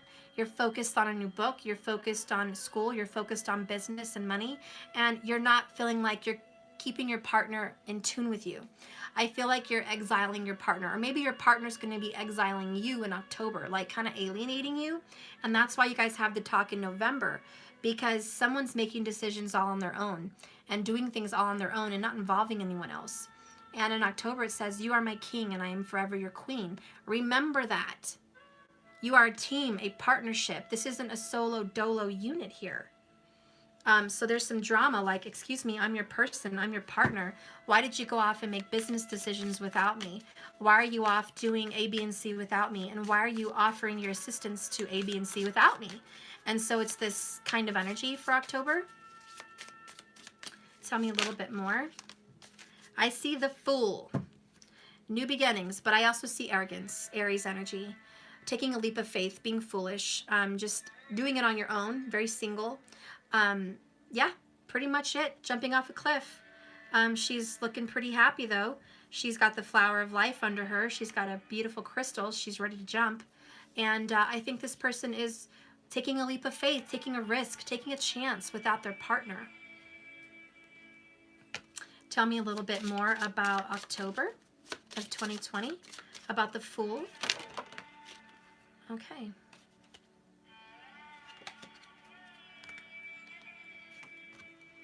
She who questions, Amali, curiosity, destiny, and search.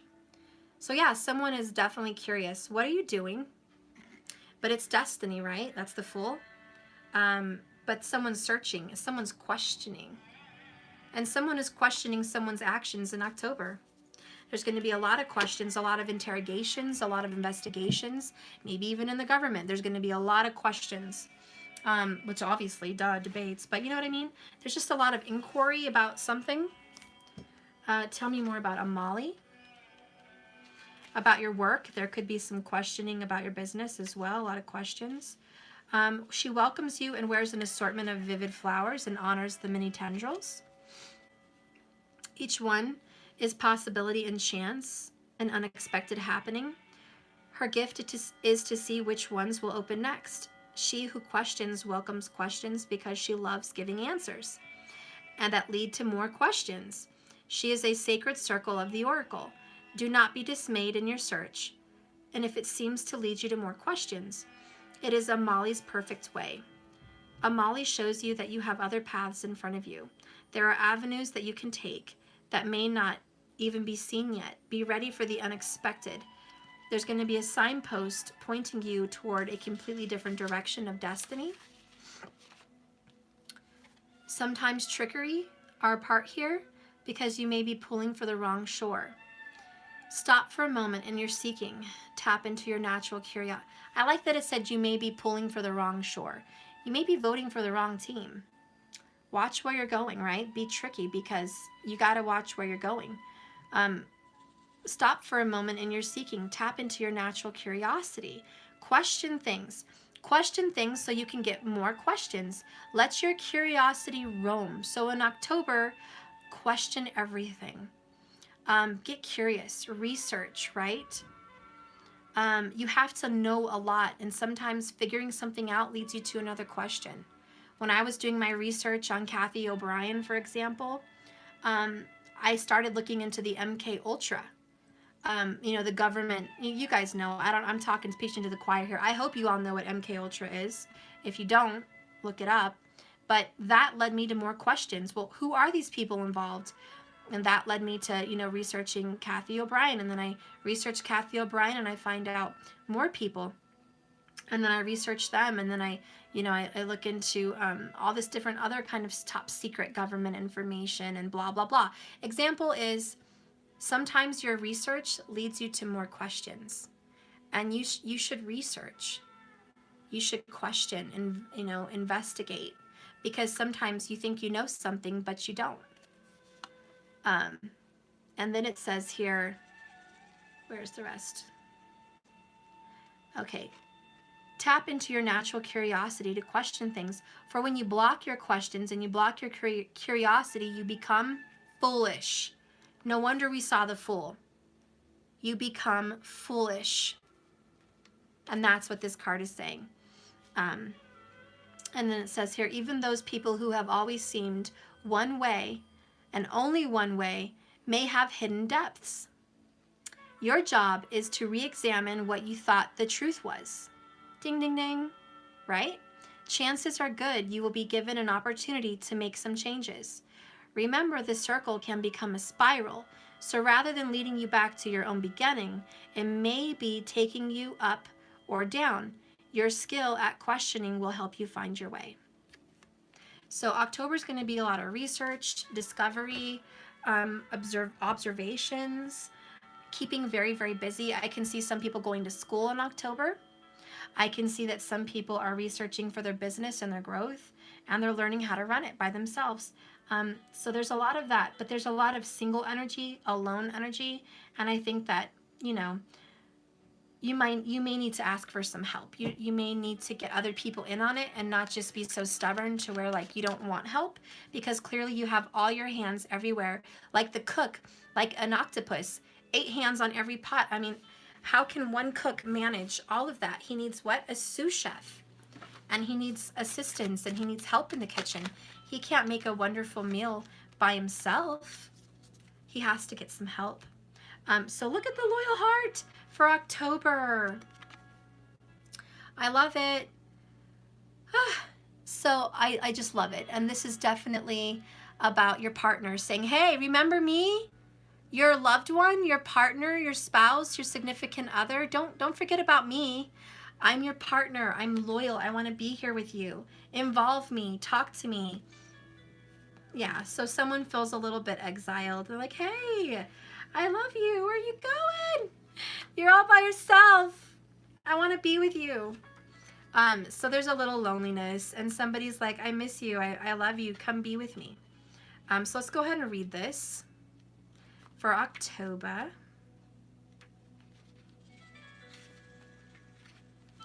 Okay, fidelity, loyalty, and devotion. So again, someone's also very devoted to a cause, very devoted to a belief, and devoted to whatever they have their hands on. Evidence of loyalty will appear in your life. Others will prove they're faithful to you. and you will in turn commit fully to them. There is a sure and abiding certainty in your heart. Know that spirit is always loyal to you. You are divinely protected and divinely directed. In a relationship, your partnership is romantic, and you will be having so many qualities that are in common right now. Honesty and devotion, faithfulness and loyalty are being shown to you. Are you as loyal in return? Question. Now is the time for heartfelt commitments in trusting the divine protection. In work, your long-term loyalty and goals are becoming evident. The world of conditions, where you are aspiring for success, assume form in reality. Success is finally taking shape.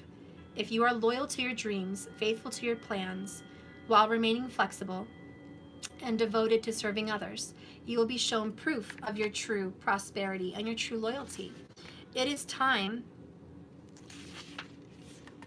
for a joyful celebration of spirit. You're manifesting your partner now in real life in 3D. You're also manifesting whatever it is you've been so loyal to.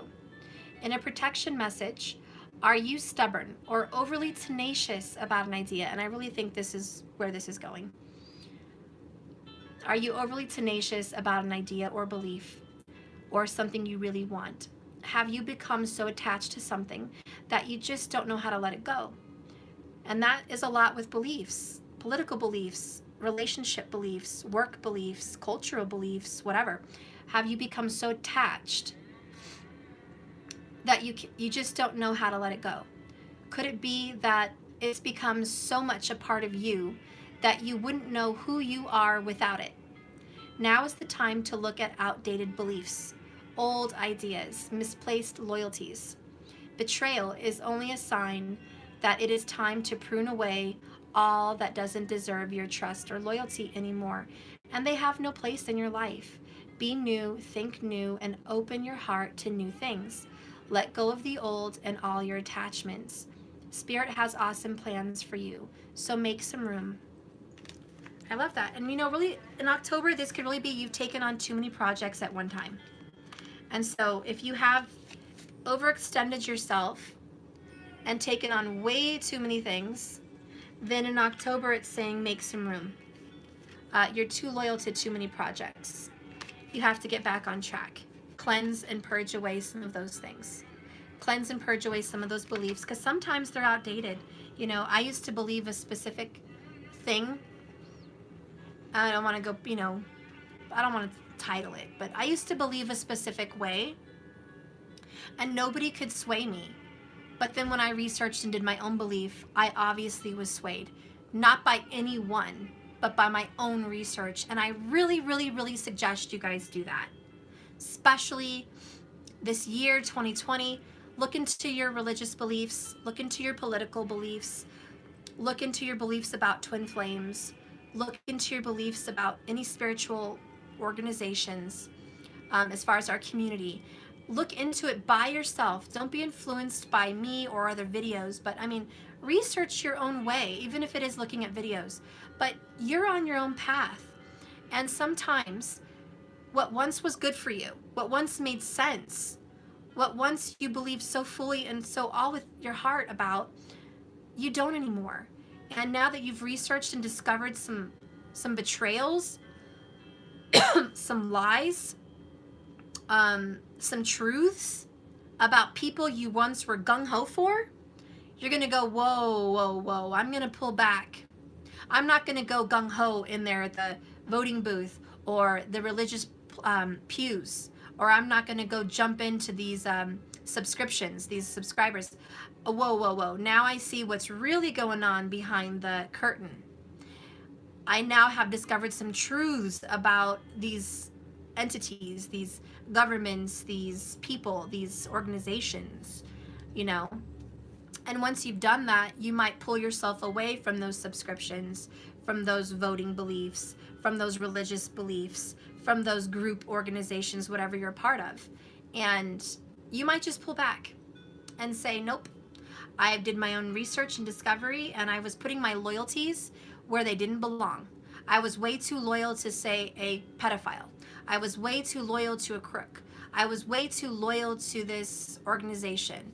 I was way too loyal to this party. I was way too loyal, and it wasn't the party, it was just my belief. It was my grandpa that told me I should. It was, my mama's daddy that told us we should be this way. Whatever it was, you're like, I was too loyal to a fault. I didn't question, right? Loyalty. Loyalty doesn't question authority. Loyalty doesn't question family. Loyalty doesn't question other people. And so this is really in October about freeing yourself, taking yourself out of any of those loyalties. So anyways, cleansing, purifying, see what you're really being loyal to. Maybe your business venture isn't what you need to stick to. Maybe you wanted to have a restaurant and now you have to have a restaurant on wheels. Don't cling to the old belief of the old restaurant when you have a new one presenting itself to you in a different way. Just an example, if that's your business venture. Sometimes open up to new ideas. Don't be too loyal to a fault. So let's just go ahead and get one more oracle here for October. One more okay, childhood. All right, so a lot of our loyalty goes to your childhood beliefs. How you were brought up, how you were raised. And that really dictates how you view marriage, relationships, love, food, politics, work, business, everything in this world. You were raised to believe that. Don't think for 1 minute that the earth wasn't your school and you didn't pick up and imprint on everyone else's beliefs that they pushed on you. A lot of what you believe now was pushed on you. And you have to really question that. Is that really true to who you are?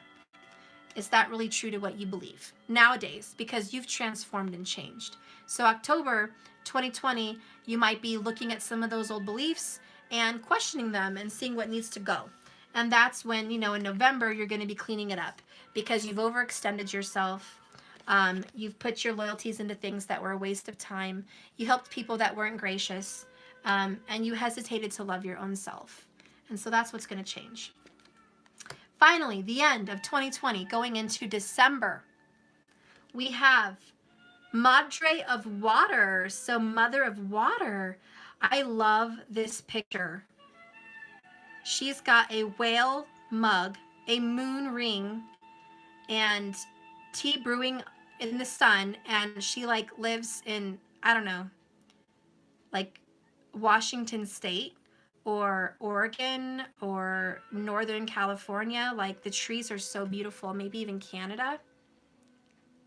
See that. Maybe even in Alaska. Isn't that beautiful?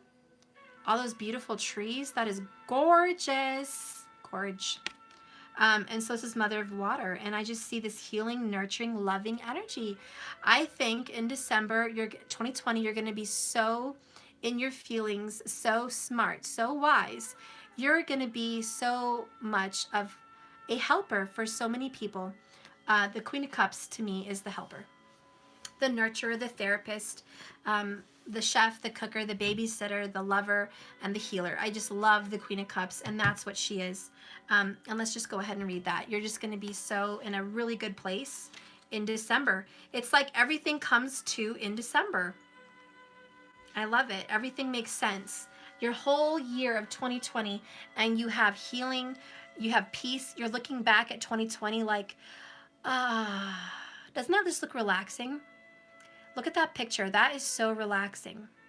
That's beautiful. It says, let the Mother of Water soothe your soul. See, it is soothing.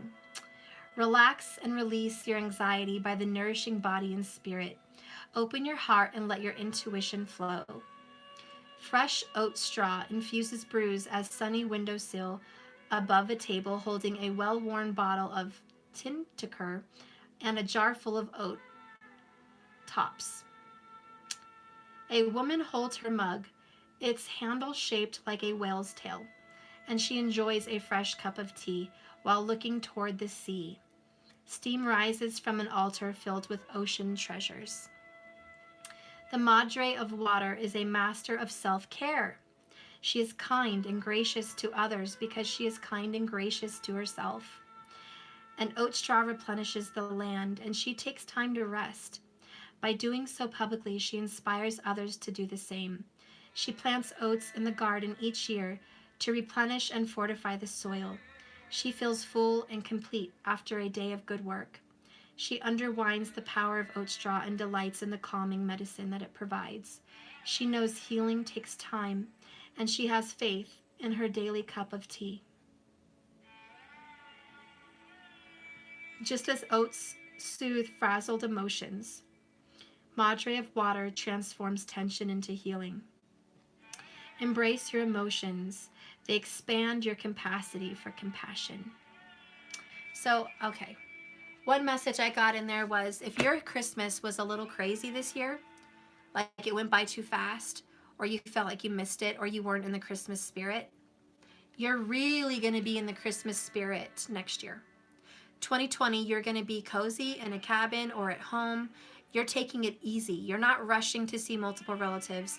You're not going to and from this place and the next buying 1,000 gifts.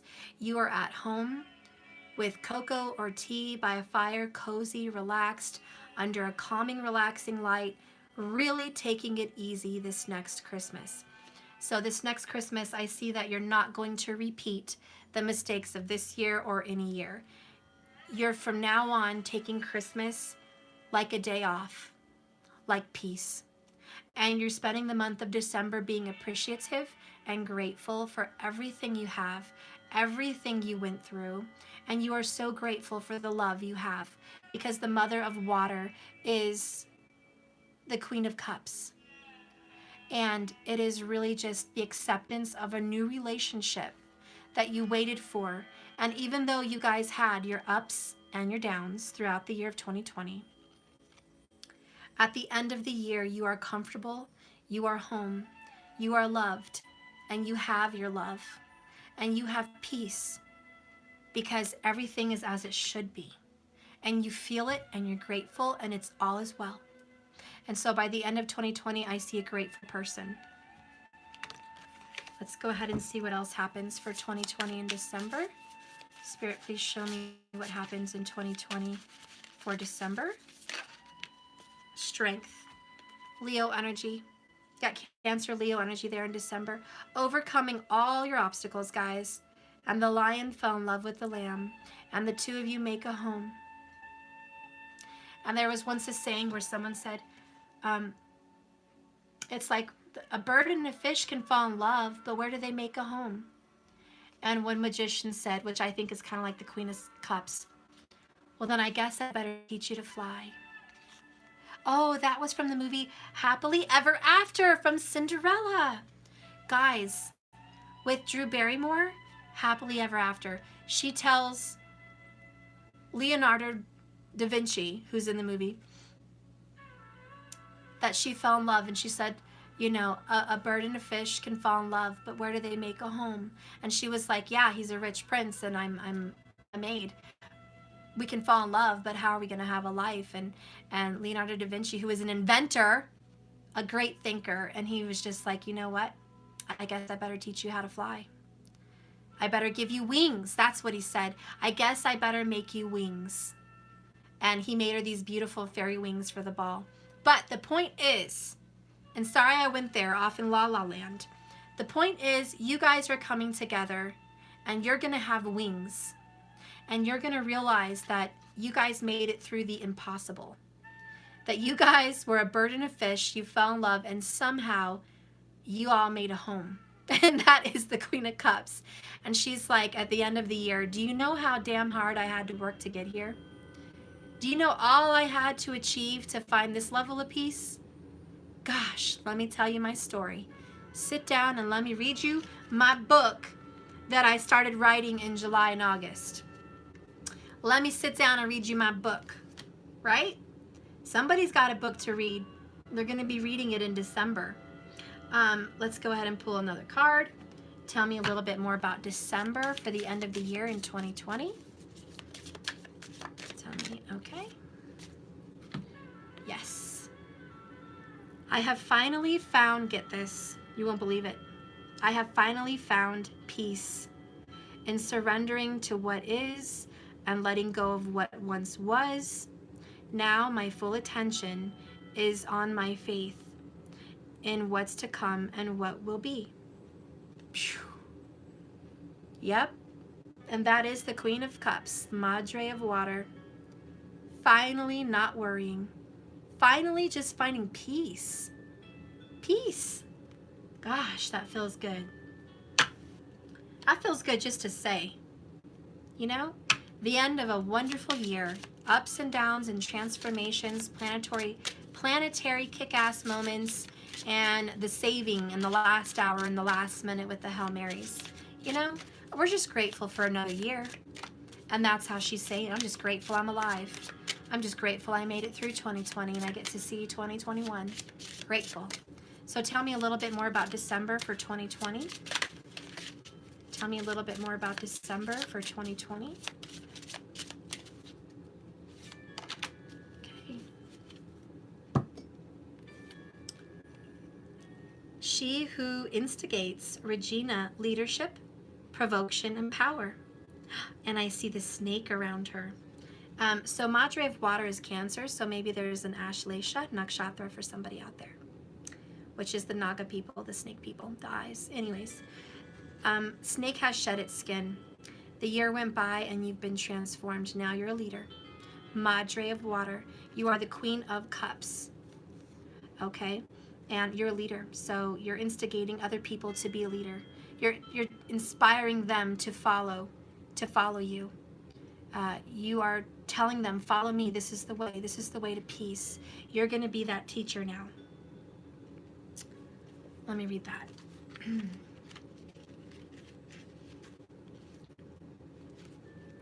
A lot of hard work went into this 2020. A lot of hard work.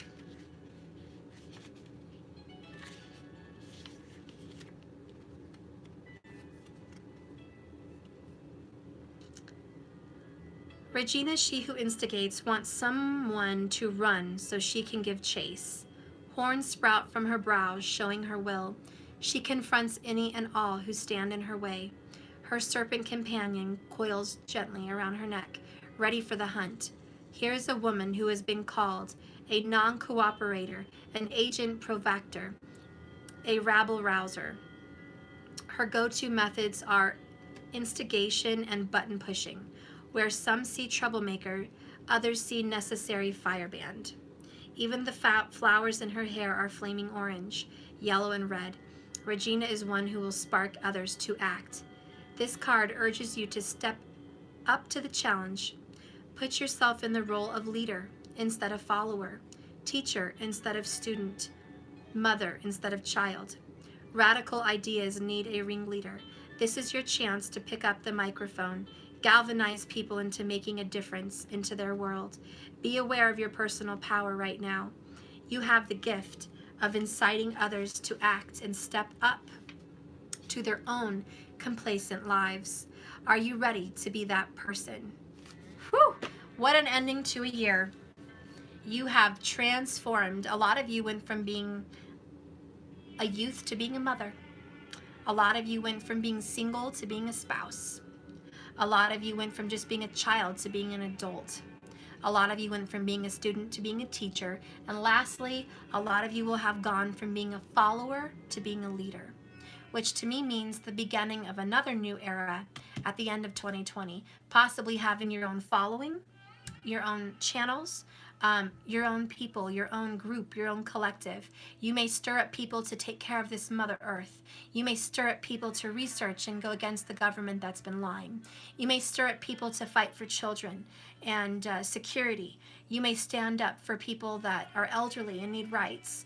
Whatever it is, you are instigating that as Madre of Water. You have learned so much and you are so compassionate that now you're going to fight for a cause. So at the end of 2020, you're going to find a new cause to fight for.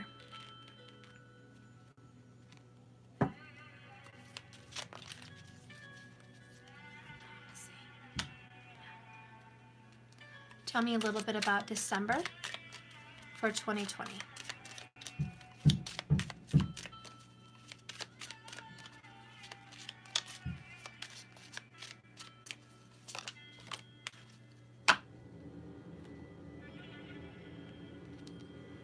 The Chariot, more Cancer energy. Wow, seriously. moving forward into your destiny, your destination of your purpose, your life purpose. So you're really taking forward in what you really believe in and what moves you and moves your heart and what makes you go forward. So I love that kind of energy. It's overcoming your own self, your dark side, your light side, pushing forward to the end, having the strength and courage. This is success and confidence. And this is really taking action. So very swift, quick action. So a lot of traveling. You're going to start making plans in December to travel to distant places to make a difference. What? Can I get something in the car? Yeah. All right. So the Chariot. Being guided on your purpose. I like it. 2020 is going to take you to your purpose. You're going to learn your purpose in 2020, especially in December. You're going to learn your purpose. You're going to find your meaning in this world. You're going to find why you're here. So, in December, you have time for a nap and new life, rest and rejuvenation. And that's really what I saw with the peace. Look at the little fox sleeping on the moon. Isn't that cute? Okay, your beautiful mind will need a break. We saw that from the beginning with this peaceful madre of water. So you will be having a lot of peace in December, but you will be gearing up for what happens in the next year to follow. But in December, you're going to rest, knowing that you know your life purpose, knowing what you're going to fight for, but you're going to rest in peace, knowing that. Let's go ahead and read this.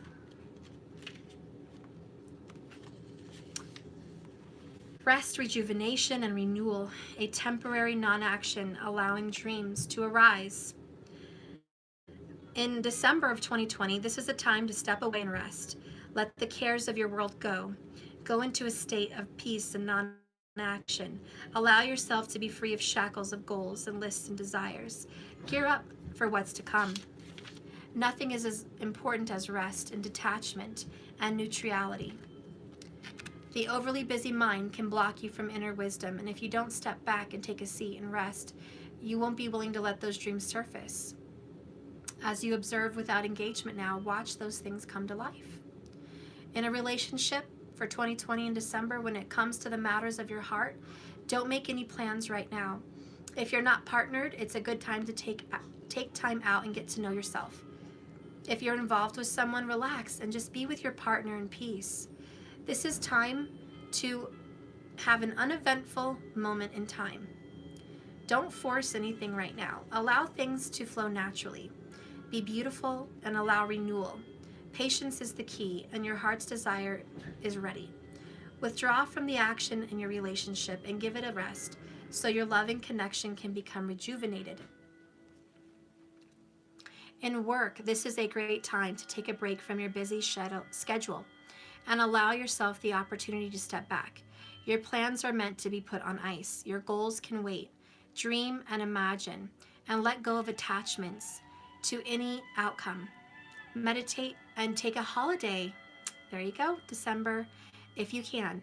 Things will speed up soon enough, and after a break, you will soon find enough time to fulfill your dreams. Epiphanies have an amazing way of arising when you take your focus off your to-do list and allow yourself some rest. And you are human. Remember, not a human doing, but a human being. It is possible that you're suffering from workaholism. Could you be the one that thinks it's your job to save everyone? That you have to be there for everyone and go, go, go until you can barely see straight. You have gone as far as you can.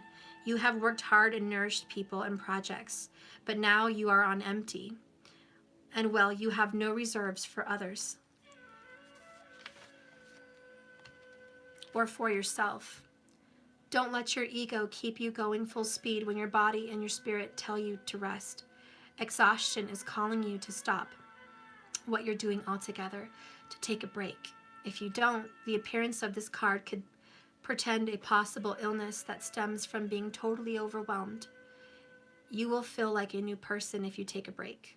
So do it now. And that makes sense because in November, you had that talk about your health and overdoing it and overextending yourself from October to November. So December, it's like, yeah, take a nap. You can take charge and lead and take on your new career, your new job, your new teaching position, whatever it is, when the time comes. Right now, your loved one, or you're going to tell your loved one to take a rest. So a lot of, I see like a little vacation, a very calming Christmas for sure in December. And in November, I feel like you're going to be doted on and cared for by your loved one, whether that be a very close loved one or your intimate lover. I think in November, that person's going to take good care of you, look out for you. So tell me about December. One more card, one more oracle for December of 2020. Give me one more oracle for 2020. Madre of Water. Oh, that's way too much. I'll just take Discovery. It's about seeing the light, transforming. It's a new day. A deep breath. You're going to see what's really important. You're going to get rid of toxicities. You're going to have your life renewed. You're going to look out for you. You're going to look out that there's people that are one-sided with you that you can't trust, that sometimes you have to look a little closer because some things are very one-sided. You're going to be clearing those energies. You're going to be getting closer to your twin flame, your divine lover, your soulmate. You're going to establish a closer bond. You're going to follow your destiny. So that's ultimately what's happening. All right, guys. I am losing my voice. I don't know how long I've been on, but I got through all 12 months of the zodiac. This is the yearly forecast. All in all, I see a beautiful year. It starts out really, really good. So I'm looking forward to January and February. Even March, I'm looking really forward to. It gets a little sticky come April. May, even a little stickier. June, yikes, but you're going to pull through. And July, you're just going to be shocked at how wonderful July is going to be. July is going to be a real blessing, a real pleasure, a real joy. August is going to be an establishing of your position and authority in your unit, in your family, in your relationship, in your new home even possibly. And, going into September, you're going to be making alliances, mending bridges. You're going to be getting rid of those people that don't matter and keeping close with the ones that do, making apologies and extending them when needed. Going into September, you're going to also have loyalty with your loved one. You guys are going to get closer, but also you're going to have to let go of some early childhood situations, some old beliefs, outdated, anything outdated. You're going to just probably get rid of, even the clutter in your house. Just done, rid of it. Going into November, you are going to be told that you're carrying too much burden. You need to let it go. You're going to have a big talk with your loved ones or your parent or your lover, whoever's going through that. And you're going to advise them to take it easy because it's been really fast from October to November, really fast couple months to where you're burning yourself out. Maybe you're so proud of all the achievements you've made, you just want to hit the ground running and you want to keep the momentum. But the first quarter was really good. Second quarter was crazy. It was challenging, and then in the third quarter, it's about changing the way you're doing it. You have to let go of the way you started, change it in the third quarter of 2020. Revamp your plan in the third quarter of 2020.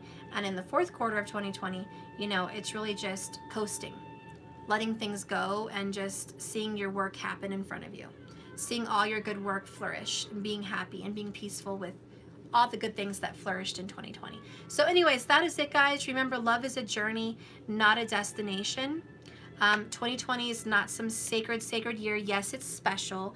It's 2020. It's awesome. It's union time, which obviously, yes, it is union time. Okay. 2020 is going to start out with a bang. It's a lot of coming together. It's a lot of destiny.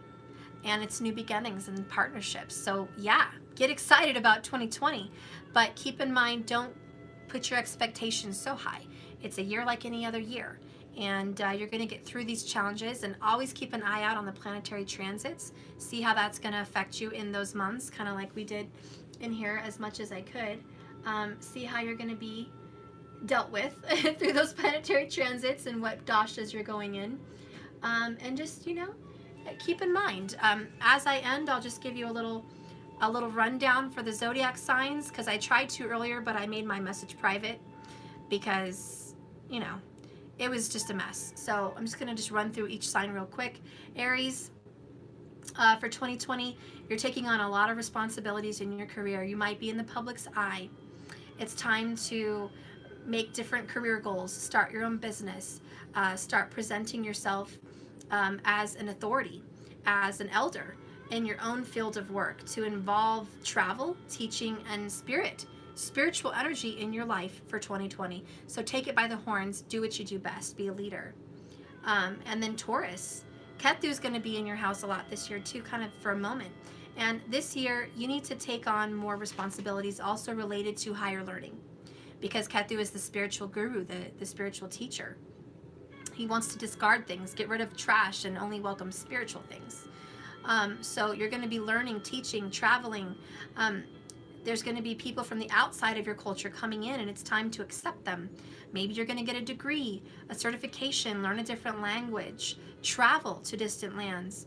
You're going to get some kind of a credential, a leg up in some kind of a community, or maybe your job, your career. So, remember that with Ketu there, a crisis might actually happen, but it could turn into a lucky break. So if something dramatic happens for you, Taurus, in 2020, know that it's going to turn around very, very quickly. It's going to turn into luck. And then Gemini, you may take on more responsibilities also this year. And all this responsibilities is because of Capricorn. Saturn's going into Capricorn. So we're all going to take on more responsibilities.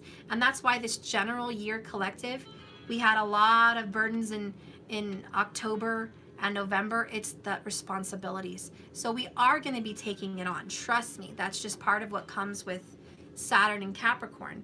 But, even you, Gemini, you're going to take on responsibilities related to crisis management. That's because Rahu's there with you. So you're going to be taking care of things like wills, joint resources, science, research, inheritances, elderly people. It's time for you to get more knowledgeable about astrology, yoga, Kriya Yoga, Tantric, tarot, knowing more about those things, learning about those things, because they resonate with you and you're open like a sponge now, ready to learn. Cancer, of course, like everybody else, you also are going to take on more responsibilities, but especially with your spouse, with your family, with your kids, with your home. You might take on that mortgage. You might buy that property. You're going to take on big responsibilities. It's time to align yourself with other people that can help you. You're not going to be alone. Take on help. You may feel like there's some kind of a spiritual calling for you to perform a service to the world, and that's fine, but always remember to do a service to yourself and a service to your family. That's first and foremost. Then you can go share all your gifts. Okay, Leo, this year offers you more responsibilities too, okay, like everybody else, and related to work especially. You're going to be serving more people. You're going to be taking care of your duties, your responsibilities, children. You might have children in the year 2020. So you're going to be taking on more fiscal responsibility, more custody responsibility, more parental responsibility. Teaching may be something that you're going to do, Leo. And so you're going to take on these responsibilities of the youth, of younger people, of ones that depend on you. You have the opportunity to work in a better way to serve others, but prioritize, don't overdo it. If you feel overwhelmed, remember that, you deserve fun too. You deserve to be fun and enjoy being a kid. And Leo, I think a lot of your past is going to creep up on you, and this transit in 2020 is going to give you some time to be a big kid. So Leo, whatever crisis is you're facing, remember that it's meant for the best. It's meant for you to grow up, take responsibility. Peter Pan even has to grow up once in a while, okay? But you can still have fun. You can still fly to Never Never Land when you feel like it, okay? I do see Leos maybe going to like a theme park or Disneyland or Disney World or something like that. I do see you guys doing some kind of a big fun family vacation.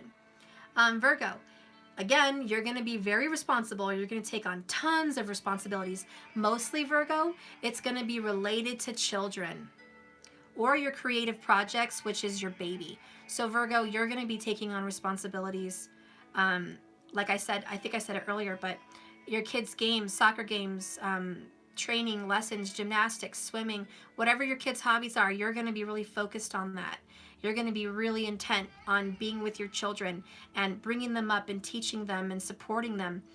You're also going to want to give a little fun for yourself because you get too serious and too rigid. But you're going to find creative ways to be creative. You're going to want to cook more. You're going to want to be into learning a new language, traveling. You're going to be really into that. So jump into your creative projects too. It's limitless. You can achieve anything right now. The world is yours.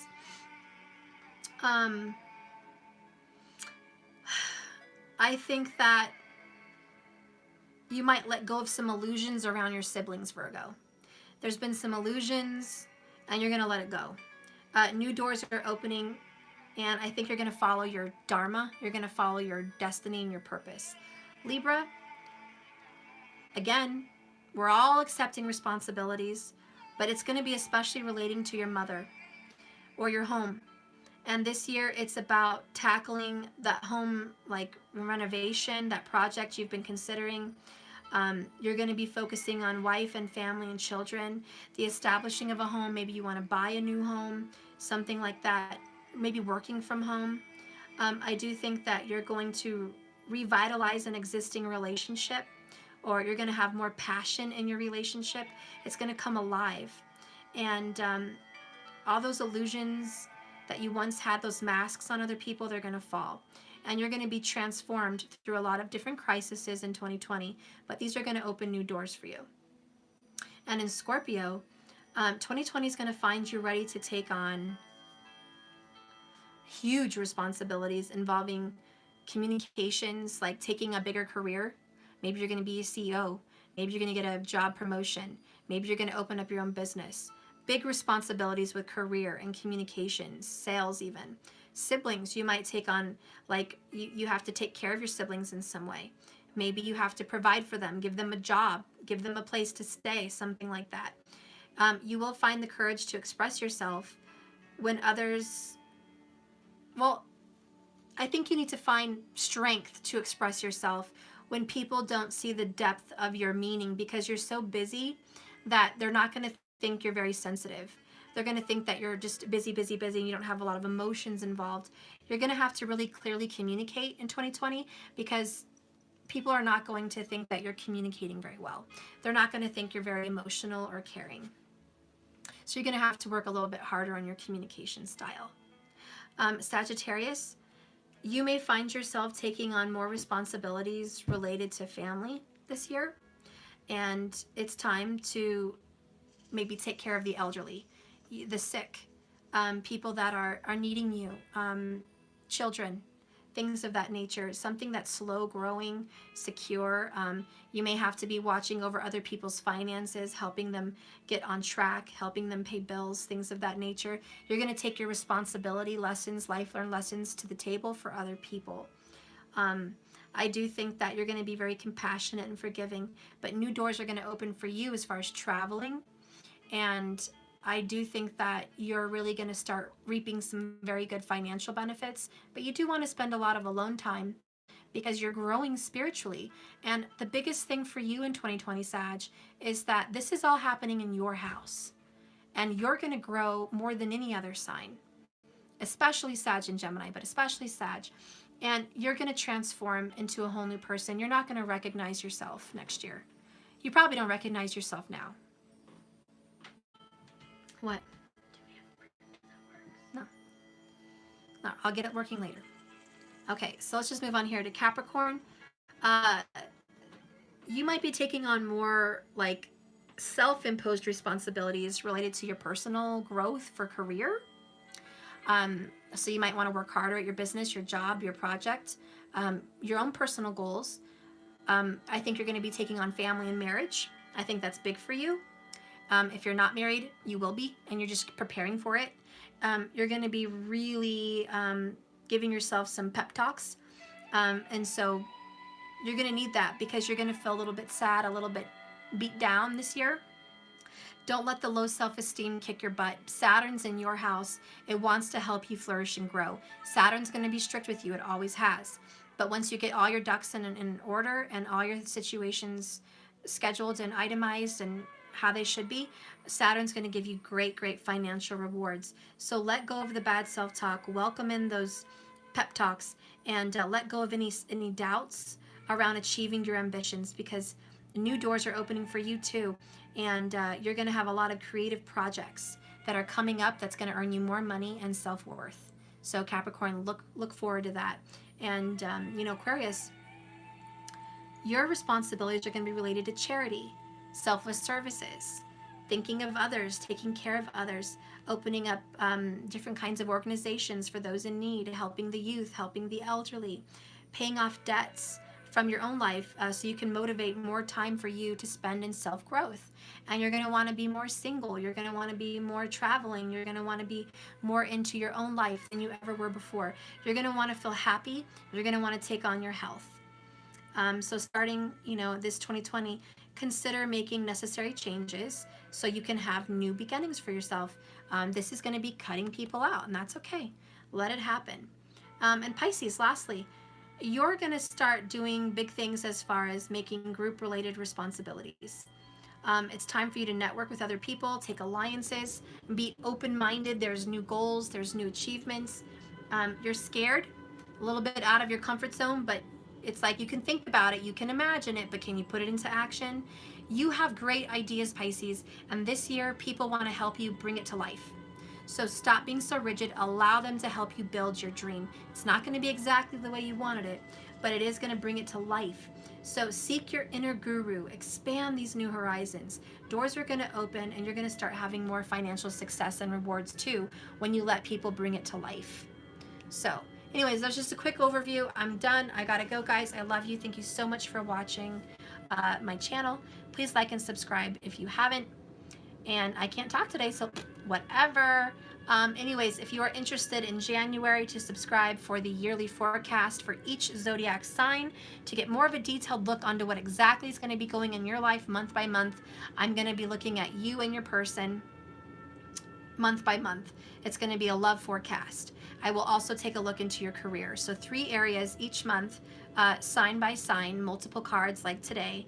And if you're interested in that, you can go there to my channel and subscribe on that. It will be for January. So anyways, guys, I love you. Thank you so much. Remember, this love thing is a journey, not a destination. Just keep swimming.